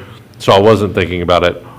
I guess I said it incorrectly. So they're not necessarily allocating pennies to this. They're essentially going to be using our fund balance to fund now, but this is going to be the baseline for at least that dollar amount is going to be the baseline for this budget, based on the 3.4 and the 3.9 million, not based on what the total cost is for next year. So there will be a kind of a step between this year's budget and next year. That's right. I got to process a little bit, but y'all go ahead. Next up is Eric, and then Josh.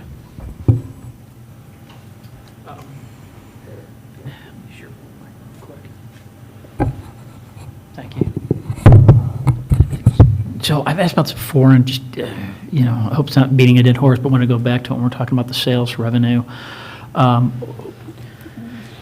we getting sales tax revenue from online sales, or is that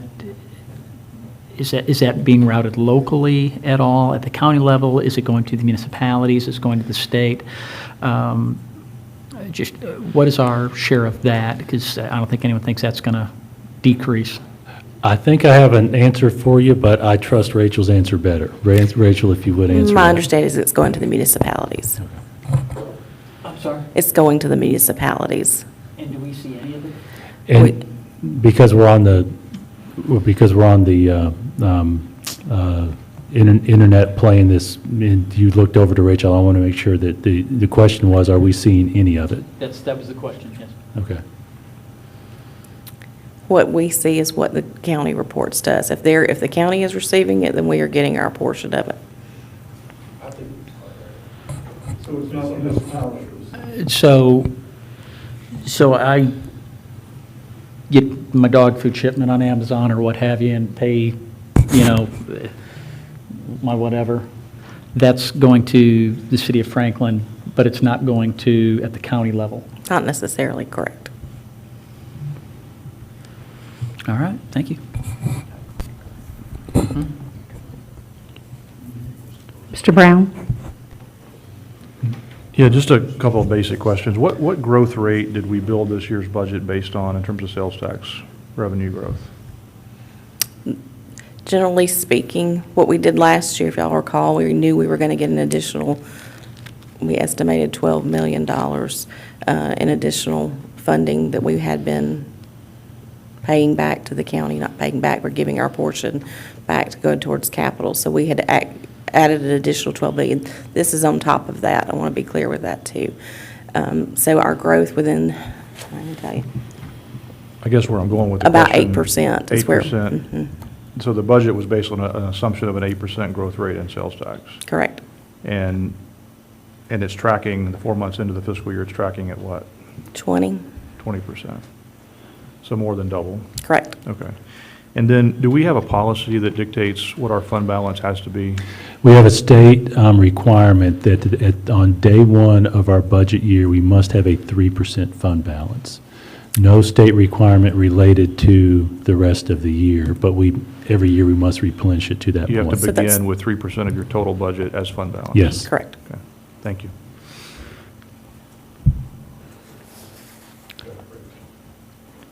For Ms. Wa- reference, I will add this just for your own reference, for us for this year, that was 12.4 million is roughly what we have to have, is the 3% level. I guess I don't want to belabor this point, particularly this late at night, but as good as this is for our teachers, I don't think this is going to solve our teacher shortage problem, that there are long-term things that we're going to have to do. Thank you for that. My vision of this is going to be more valuable in retention, to let teachers know we appreciate what they're going through, and let our classified staff know the same. The shortage of teachers continues to be a problem. The most stark change we have seen with teacher recruiting the last 3 years is the number of applicants. It has substantially dropped, and that's going to continue as long as there's a shortage of teachers.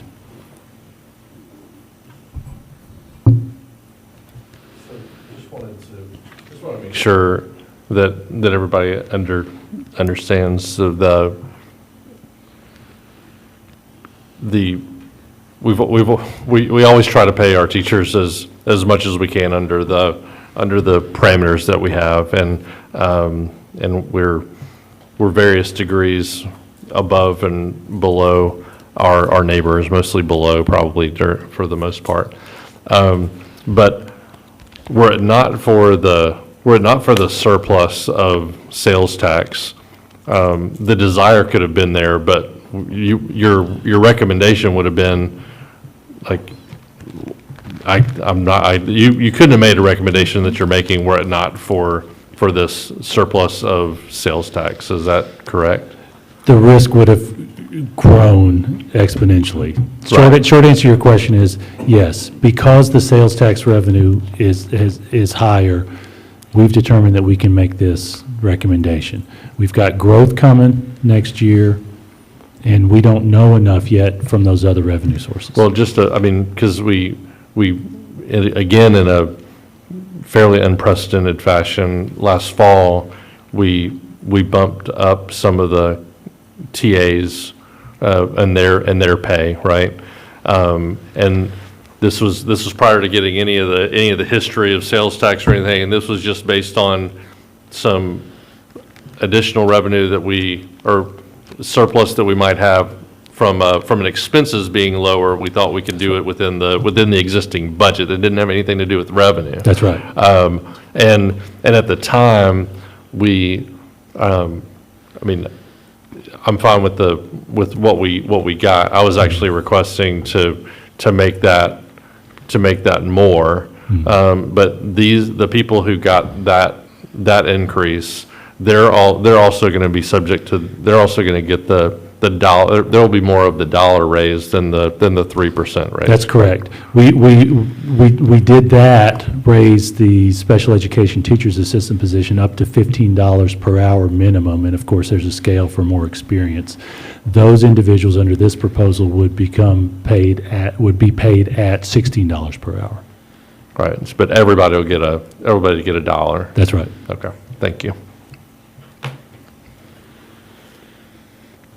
Okay, I think we're moving to our next item, approval of retention bonus for school psychologist. Mr. Golden. Thank you, Madam Chair. School psychologist position is one that is an especially difficult position right now. One of our neighbors is offering a substantial bonus, and I'm just going to be blunt, making direct calls to our employees and offering them jobs. And we have determined that needs an immediate response with a retention bonus. So we do recommend a $5,000 retention bonus for the school psychologist position. Sounds like we could get on the phone, too. Mr. Brown. Are there criteria for these bonuses as far as you have to stay a certain period of time? And, yeah. I'll tell you where we're at operationally. Our plan is, if you all approve it, to give half now and half at the end of the year. I don't believe it's wise to make this conditioned upon signing a non-compete because our competitors aren't doing that and they're offering a higher salary. So from a professionalism perspective, we feel like that's the best step. Saying, oh, by the way, we're going to give you about what they're giving you with less salary, but you got to sign something. And the total spend for this would be what? If I may, Rachel or Vicki, if you would, can you tell us what the total spend for this would be?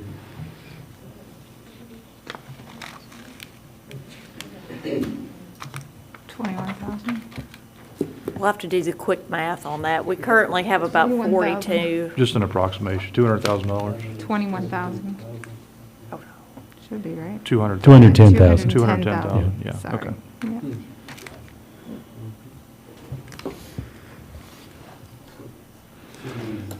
So you don't want to, no other strings attached other than, like, what did you say the time frame of the? Half upon approval and then half at the end of the year for finishing out the year. Thank you for that. Actually, the fiscal year, well, the contract year, I mean, into the school year. is it possible to, I mean, is it possible to do half at the completion of the first month of next year and we solve next year's staffing problem too, and We'll discuss that. I mean, it's I see what you're saying. same calendar year, but like that, Yeah. that helps us retain them through at least the start of next year. I see mean, what you're don't wanna saying. push it back too We'll discuss that. That's worth having a conversation about.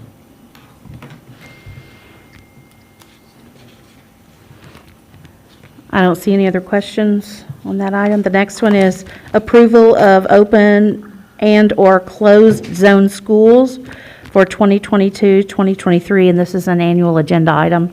Mr. Golden. Thank you, Madam Chair. Those of you who've been on the board for a while know our tradition that became a state law to approve open zone schools annually.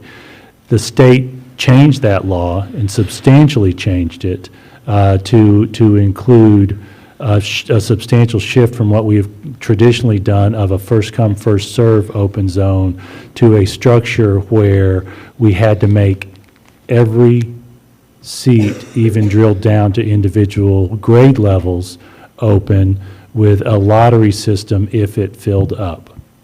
So this proposal here is based on what we can do within the new law for a proposed open zone. So each school's numbers are going to be substantially higher than we have traditionally done. Traditionally, we've looked at 25 to 50 based on those schools that we knew we had capacity at. These numbers are going to be bigger because the new state law requires something much more substantial. Dana is here who can speak to the details of the law. And of course, Allison Nunley is here. She's got primary responsibility for our projections, but I want to give you a couple of key points. Those schools where we are projecting growth in the next few years, we've done what we can to protect seats.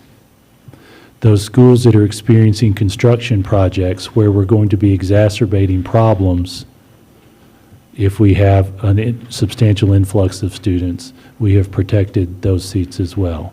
We've done that within the parameters of what we believe this new law is structured to do. My opinion about this new law is it is not well designed for high growth areas. The TSBA actually, if I'm not mistaken, has addressed this law too. But we are bound by it this year. And I anticipate that this has the potential to be substantially different with open zone students compared to what we've had up to this point.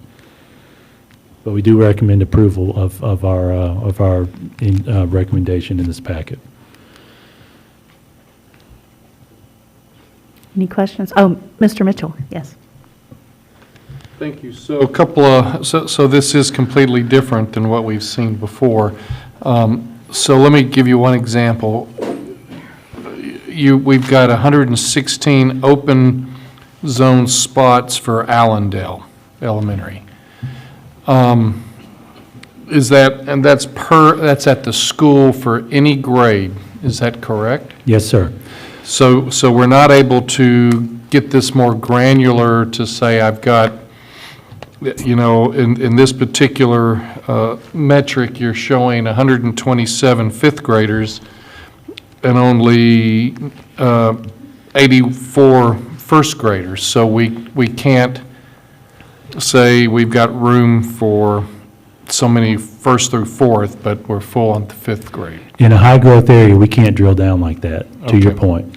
And then the second, I didn't think, I thought that's what was the way I was reading it. And then the second question I have is, so if I'm open zone this year and my child is a first grader, does that mean that first grader gets to stay there through the duration and any feeder patterns as well?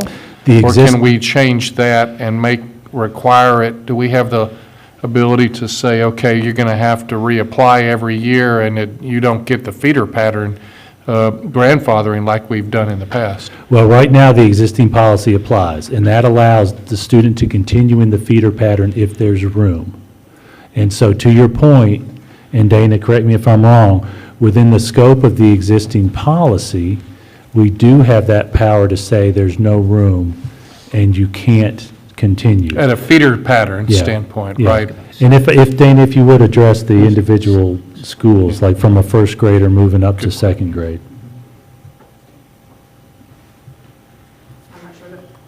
So my question, I think, was I apply into Allendale as a first grader. Do we have the authority to change policy to say you're going to have to apply as a second grader and a third grader, so we're not locked into, because let's say I have 116 applicants and I fill that up, I need to, but we continue to have growth in that area. Based upon the current law, yes, we could change policy.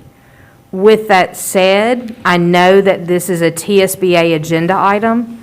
I know that in speaking with Ben Torres, they are working on different legislation. I don't know if it would, with that different legislation, might change that. But even with this current law, we could change our policy and not be in conflict with the current state law. And Eric reminded me too, our current policy says your sibling gets to go with you, right? That's right. That's correct. And so since that's current policy, that's the case here too, then. Well, for the grandfathering, where somebody moves out, the siblings can continue in that feeder pattern. So for open zone, Allison, if you would address open zone request with siblings. So student 1 of a family is approved open zoned. Student 2 is approved as a sibling. That student doesn't count towards the open zone school numbers, Really? really. And that's by our policy or that's by state law? Policy. Policy. Okay. And current policy is, once a student is approved, they're approved through the highest grade level of that school. Right. So to that point, if we see a substantial impact from this law and there's no change to the law, chances are we're going to recommend some substantial changes to the policy. So I will say, under the new law, it does address, and you'll see, we reserved some seats. And it specifically talks about siblings as a reason in the new law to reserve seats. But to Allison's point, that is something that we have been looking at, and we may come back depending upon how this first open enrollment, what it looks like. Ms. Cleveland? So to clarify. Hello? There we go. So to clarify, again, I kind of heard two different things, at least in my mind. Under the current policy, based on this new law, we can still say they can no longer attend the school that they're in due to overcrowding. We can put them back in their own zone. not for that particular school under the policy, but when they matriculate to the next school, our policy allows us to feeder. send them back. Okay. And so what we'll need to do is make it very clear to the person who is applying that is the probability is going to happen with the growth right now. There's a risk. And they've got to understand that risk Yeah. when they're applying. And for the benefit of Mr. Brown, I'm going to add a little piece to this because we've discussed it prior to you getting on the board. There's a nuance to this policy that those who attend out of zone have a more firm foothold to continue in that school than someone who lives there if the growth in the area forces a rezoning. I want you to get a visual of that. That's a real good point, right, that you kind of, that they kind of have they kind of have becomes a pecking order of who has first dibs at what's open. That hasn't been a huge issue up to this point under our processes, but it could be under this new law. Mr. Brown? So back to your example of the person who matriculates to the next grade band, and then at that point, you can put them back in the zone that they're in. Yes. Or where they live. Right. Can they then appeal for the out-of-zone transfer under the statute? Again? Well, so number one, we have an appeal process. Anyone can appeal. And based on whatever their individual needs are, we look at the individual. Under the state law, could they reapply for the next year? On the same basis that they got out of zone the first time under the new statute. Let's say they're in fifth grade, they're going into fifth grade. Mm-hmm. Under this statute, they get requests to go to a school that's not in their zone. Yep. They go then to sixth grade, you move them back to their zone because you can under policy. Then they appeal to the statute again to go back out of zone. That would be, I think the answer to your question is no, because if we determined there was no room, we would submit to you a request for open zone that included 0 at that school. Okay. Right, so they could under the appeal process. Also, But the statute doesn't limit them necessarily to only doing it once, That's correct. That's correct. if the capacity exists. I believe Ms. Nunnally wants to have a word here. I did want to reiterate that with the new state law, we have to post the list on our website for 14 days prior to opening the out-of-zone portal. So that's why the out-of-zone portal this year will not open until February 1st, whereas in years past, we opened the out-of-zone request the day after the board meeting. So we do have to post it. All students that are approved to attend an out-of-zone school must provide their own transportation all the way to and from school, per policy. You just answered my second question. I'm looking at the bill that was introduced last year, and again, it could have been amended since then, before it became law, but I saw that part about the transportation. And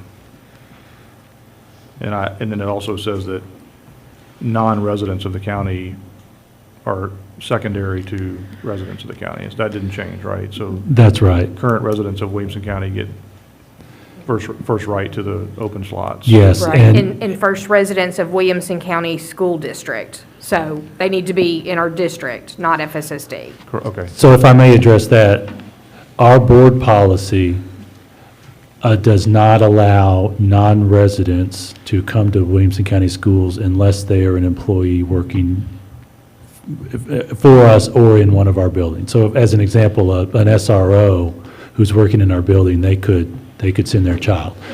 There are some districts in the state that do have out-of-county attendance and allow it and actually encourage it. Okay. And so I believe that's what that part of the law was designed to address. Just to those counties that allow it? Yes. Okay. Thank you. Our next item is the approval. I do, maybe this was mentioned, but Ms. Nunley, did you discuss what might occur if there are more people who apply than seats? I mentioned it briefly, that there's actually a lottery requirement, but we did not give any details. Okay, I just wanted to make sure. Lottery versus first come, first served? Yes, sir. How is that lottery constructed? So Allison, if you will speak to that after I give this short version. Our board policy calls for May 15th as a deadline. So if it becomes apparent that one or more of these schools is filling up, we'll need to wait till May 15th to make a decision. If the numbers go over the available seats, Allison, Then we'll have to do a lottery. so with all he's the asking how students. that lottery's structured. I have a call in with our software vendor tomorrow morning to discuss, because our vendor does do lotteries with other districts, so I'm going to talk to them about how that's going to work. Because we have an online portal that parents can go in to put in their application for out-of-zone requests. So I'll have more information on that next week. So it really could be some random draw? Like that's what it would be? Out of those applicants, yes, sir, it could be, instead of first come, first serve. Okay. The school board doesn't conduct the draw. Rick, you pull the ball out of the thing. Yeah. Jay, did you have a question? I did. So Allison, how do we determine what the reserved enrollment for growth is under the law? We reviewed those schools that are in high-growth areas. For example, on the elementaries, what's a good one? Clovercroft Elementary, we have reserved 150 enrollment spaces because it's in more of a higher growth area than Allendale is right now in its zoning. So we've reserved those spaces for employees' children, siblings, grandfather requests when people move out of zone, and potential growth, trying to think 3 and 4 years out. And Mr. Gallup, these are based on estimates, right? Right. It's very difficult to be precise with that. No, that's fair, but how much leeway does the law allow us in those estimates? Because this is this is double at least the number of schools that are going to be subject to open zoning. So the law states that the LEA may reserve a reasonable number of enrollment spaces each school year from the number of spaces, if any, determined by the LEA to be available for enrollment, to accommodate the potential enrollment of students who may relocate within the school zone, students who may have siblings enrolling, and students who may have a parent who teaches.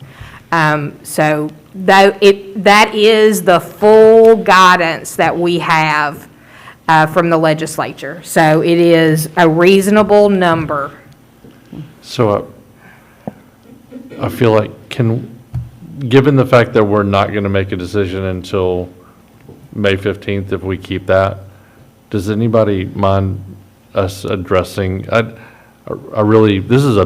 a big change. It is.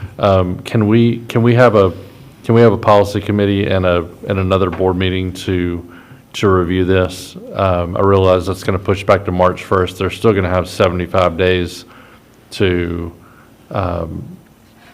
be up, and the reason is I think we might need to rethink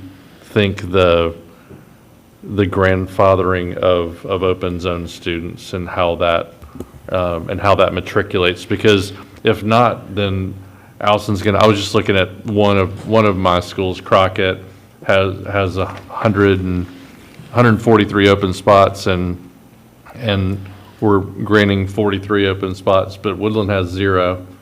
And so it's only a matter, we're just going to exacerbate.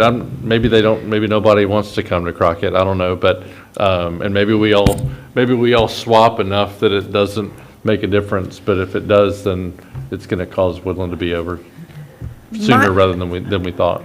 I'll hope Dr. Oyer will jump in, but my concern would be scheduling and staffing. We can approve out-of-zone requests until we get to the point, we're going to wait for 2 or 3 weeks, but say Allendale only has 10 applications out of 116 spots. We can go ahead and approve those 10 and get them in Skyward in the right school for next school year. I worry about waiting until March to start with staffing and scheduling issues. And high school enrollments, I mean, the guidance counselors are starting to meet with their high school students. I mean, but are they doing that before March 1st? Yes. Well, I appreciate that, but I also worry about making a change to our grandfathering policy after this takes effect, and people thought they were going to matriculate to their next school, and we tell them that they're not. If I may, let me make a suggestion. And I'd like, maybe we can think about this. The families are not making the for sure decision until we approve it. We do have time from the time the window opens until it closes to let them know when, what the rules are actually going to be.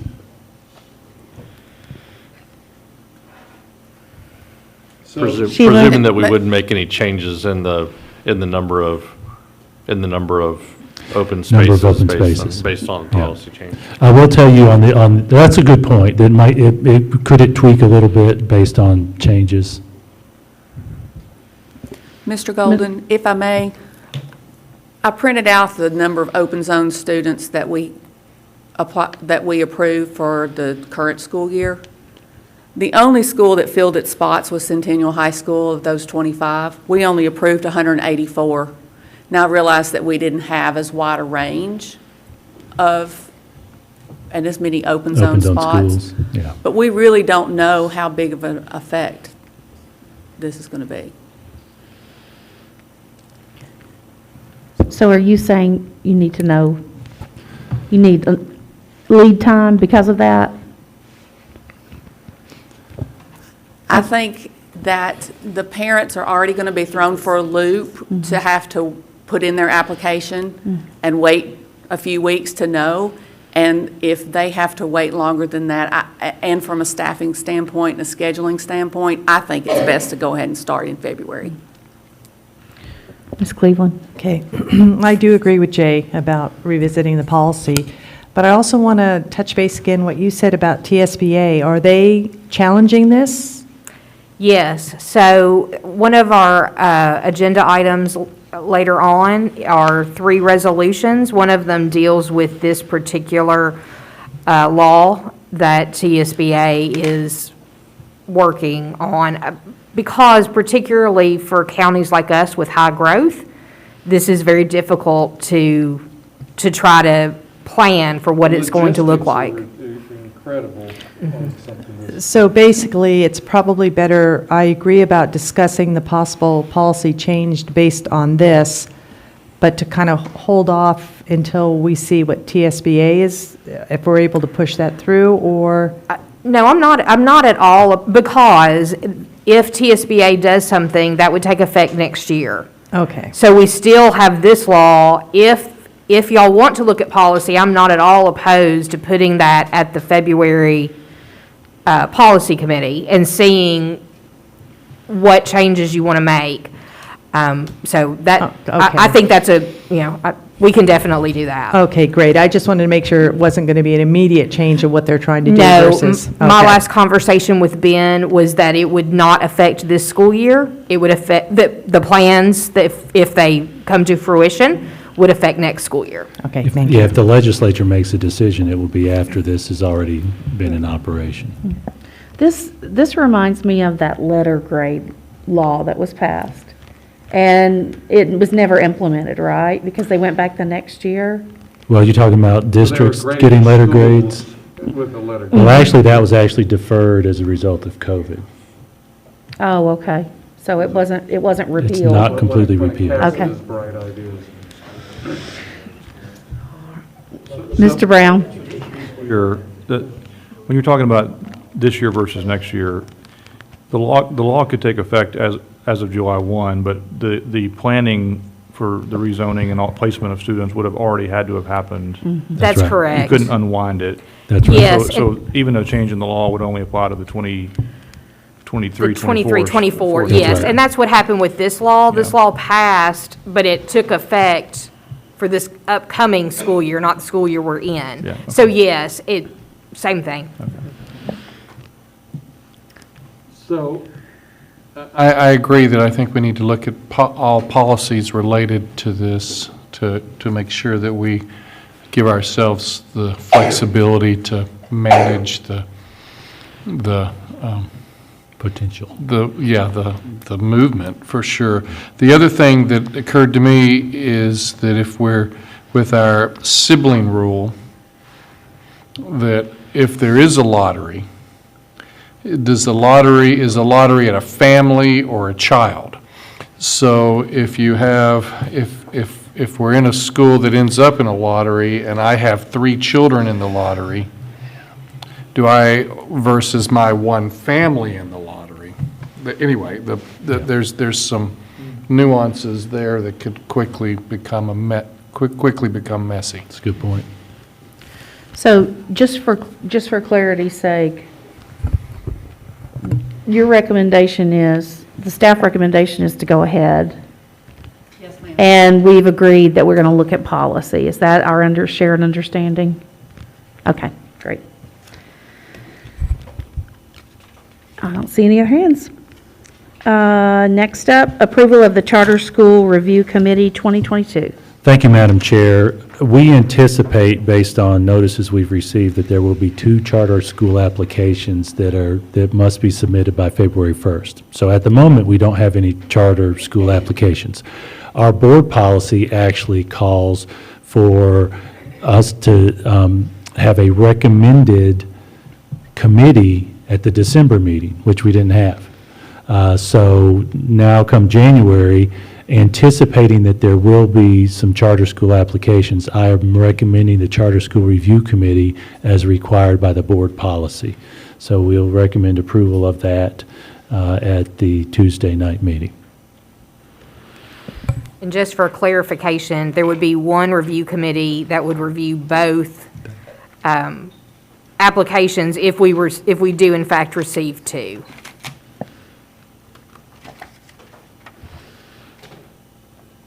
I don't see any questions, so we'll move on to our next item, approval of the TSBA legislative agenda, and I'm going to pass that to Ms. Osbrooks. So board members, TSBA did send out an email with their legislative packet. And looking through that, there are 3 resolutions that are attached. The first resolution that we're asking you to approve and consider Tuesday evening at the board meeting. The first resolution deals with incentives for teachers, for the teaching profession. As you know, some school districts, Williamson County is one of them, currently has a Grow Your Own programs. But we are also asking in this resolution the state to provide some additional incentives for individuals entering into the teaching profession, and perhaps funding to pay for the praxis test.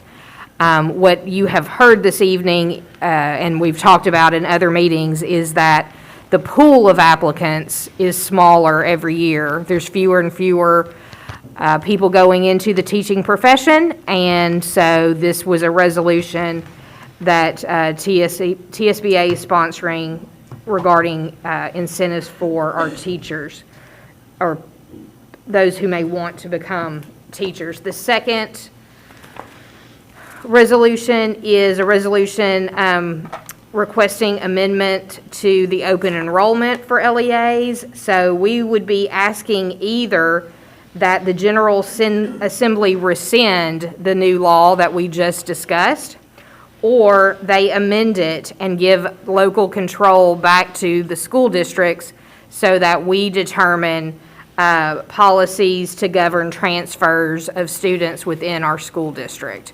So either rescind it or change it so that that is for, boards can make that discussion. Then the last resolution, you may recall last school year, we talked about third grade, and there was going to be retention decisions for third grade students. The last resolution is requesting, this was adopted during the 2021 special session. It was public chapter number 1, and students in third grade shall not be promoted to the next grade level unless the student is determined to be proficient in ELA based on the student's achieving a performance level ranking of on track or mastered. And we are, in this resolution, asking that you allow, that the legislature allows school districts to make those retention decisions, as we have in the past, for third grade students, based upon school district data, which would demonstrate an understanding of ELA instead of the law that was enacted in 2021. We have attached, those are the 3 recommended by staff. We have attached, after that in the packet, the statement of the 2022 legislative agenda for TSBA. So if there are any other items that y'all want to discuss or want a resolution on, please let me know, and I could add that to the agenda for Tuesday. And if I may, one little additional piece, Madam Chair. Dana, am I correct that the draft resolutions are based on the TSBA? They are in line with the Format. TSBA's recommendations, Thank you. correct? Mr. Welch? Jason, is the High Performing Schools Act still on the books? It is. And is that, I don't think we've used it in a while or requested to use it, remind me. It allows us to apply for an exemption from any legislation or just the regulation? Any legislation or regulation. And I'm trying to remember the detail of that, but it does give us the capacity to make the request, and the commissioner is the decision maker. Well, all right. Okay. Thank you. Yep. Mr. Galbraith?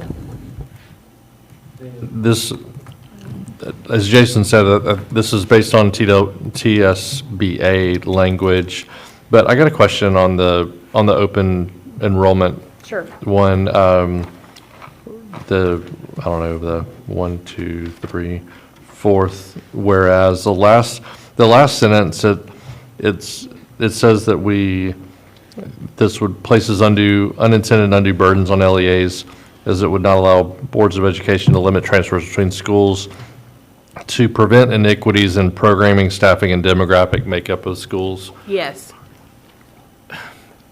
Help me with the demographic makeup of schools, because it makes it sound like that we use demographic makeup of schools to do our zoning, and therefore open zoning would go against that, and that's not how we zone. That's right, we don't. I don't know. I'm wondering what you think about that language. So while that may not be how we have always discussed the zoning, that is a piece of what we have to consider with zoning. Well, Of whether or not, in this particular case, we have any place with capacity, generally, potentially an open zone, whereas before, that would not have been the case. If you Right, I know narrowly, we can't use demographics and socioeconomics as the basis of moving this group, nor can we, like, it's either way, right? Like, so, like, I don't know that we do that at all. We certainly make it a point to not zone away particular groups that are, I mean, I know that's been hinted at in my area sometimes, right? That we're trying to move people, like, we're trying to move the people in apartments out, or like, we don't we don't do that, we can't do that, and so. Ages, demographic by grade, is that your point? Well, we have to do it by grade now, and age is a demographic. Yeah. Is that, I mean, I don't know. it's not going to be just a race or national origin demographic, which I think is how you and I work. That's the way I was going. And Uh-huh. I was even going to socioeconomic, and that Sure. maybe, I just didn't want it to make it look like we did something that we didn't do. But Well, I mean, I'm very comfortable with leaving that paragraph and still talking about programming and staffing of our schools and taking out that language if we'd be more comfortable with that. I'm okay with, if everybody else is doing the same thing, I'm comfortable with leaving it. I just wanted to, Sure. just want to know what you thought about it. And if we take some of the language out, are we not, aren't we failing to approve the resolution as DSBA has approved it? Because these were, I assume, all approved at the convention. That's correct. And so if we change it, we may as well not pass it, correct? I think consistency is important, and I think that to eliminate the language, I think the specificity of the language is important, and you're correct, we don't do it, but I think it's good to be in alignment with our fellow districts. Well, that's the question, right? Are you speaking it for your peers as a group, as a peer, or are you speaking for yourself? And that's a decision for the board, because the nature of these is not specific to peculiar Williamson County issues. It's speaking to the impact statewide. I mean, it's a single whereas, it's a portion of a single whereas clause. It's not, it doesn't change the meat of the issue. I was just, it doesn't change my mind on voting yes to the resolution. I was, if it were our that's why you answered my first question, which was, is this language that we need to take kind of as is, or do we have some edit rights? And so the answer would probably be no. We think about it as a whole, which is fine. Oh, I had a question about this. Is it my turn? Yes, please. Staff recommending approval of these resolutions. Yes. Thank you. COVID-19 disability accommodation protocols. Thank you, Madam Chair. We expect at the voting meeting on Tuesday night to have a proposal related to ADA accommodations in the context of COVID-19 protocols. Thank you. I don't see any questions. And then our final item for the night, and the items under number 7 are there for your information. Final item is request from a board member regarding library books. I requested that, and, in lieu of listening to all the different issues here and talking about it, I would ask that the Miller test be emailed to all of us so that we know how that works. And if nothing changes on the reconsideration, someone signing up for it, I will do that myself. Okay, thank you. Thank you. Relative to Dan's point on the emailing of the Miller test, could we get Dana's entire presentation? Absolutely. We'll make sure you I get was both of them. looking for it on on the portal here and couldn't Yeah, find it, and I should be didn't see it in the We've got email both, either. Yeah, I had not sent it out, but we can send it and the presentation from the librarians. Thank you. I'm just glad it didn't have a little dog in it this time. So I'm going to tell you, today is his gotcha day, and I came so close, but since you were so ugly that the last time I had his picture up, I didn't. All right, well, this reminds me of a summer of 2020 meeting in terms of the length. We haven't done this in a while. Thank everybody for your input and participation. Mr. Golden, do you have anything else? No, ma'am, thank you, and I hadn't had a chance to thank our great librarians for their presentations. I know Ms. Clayman is still here, so thank you. Our meeting is adjourned. Thank you.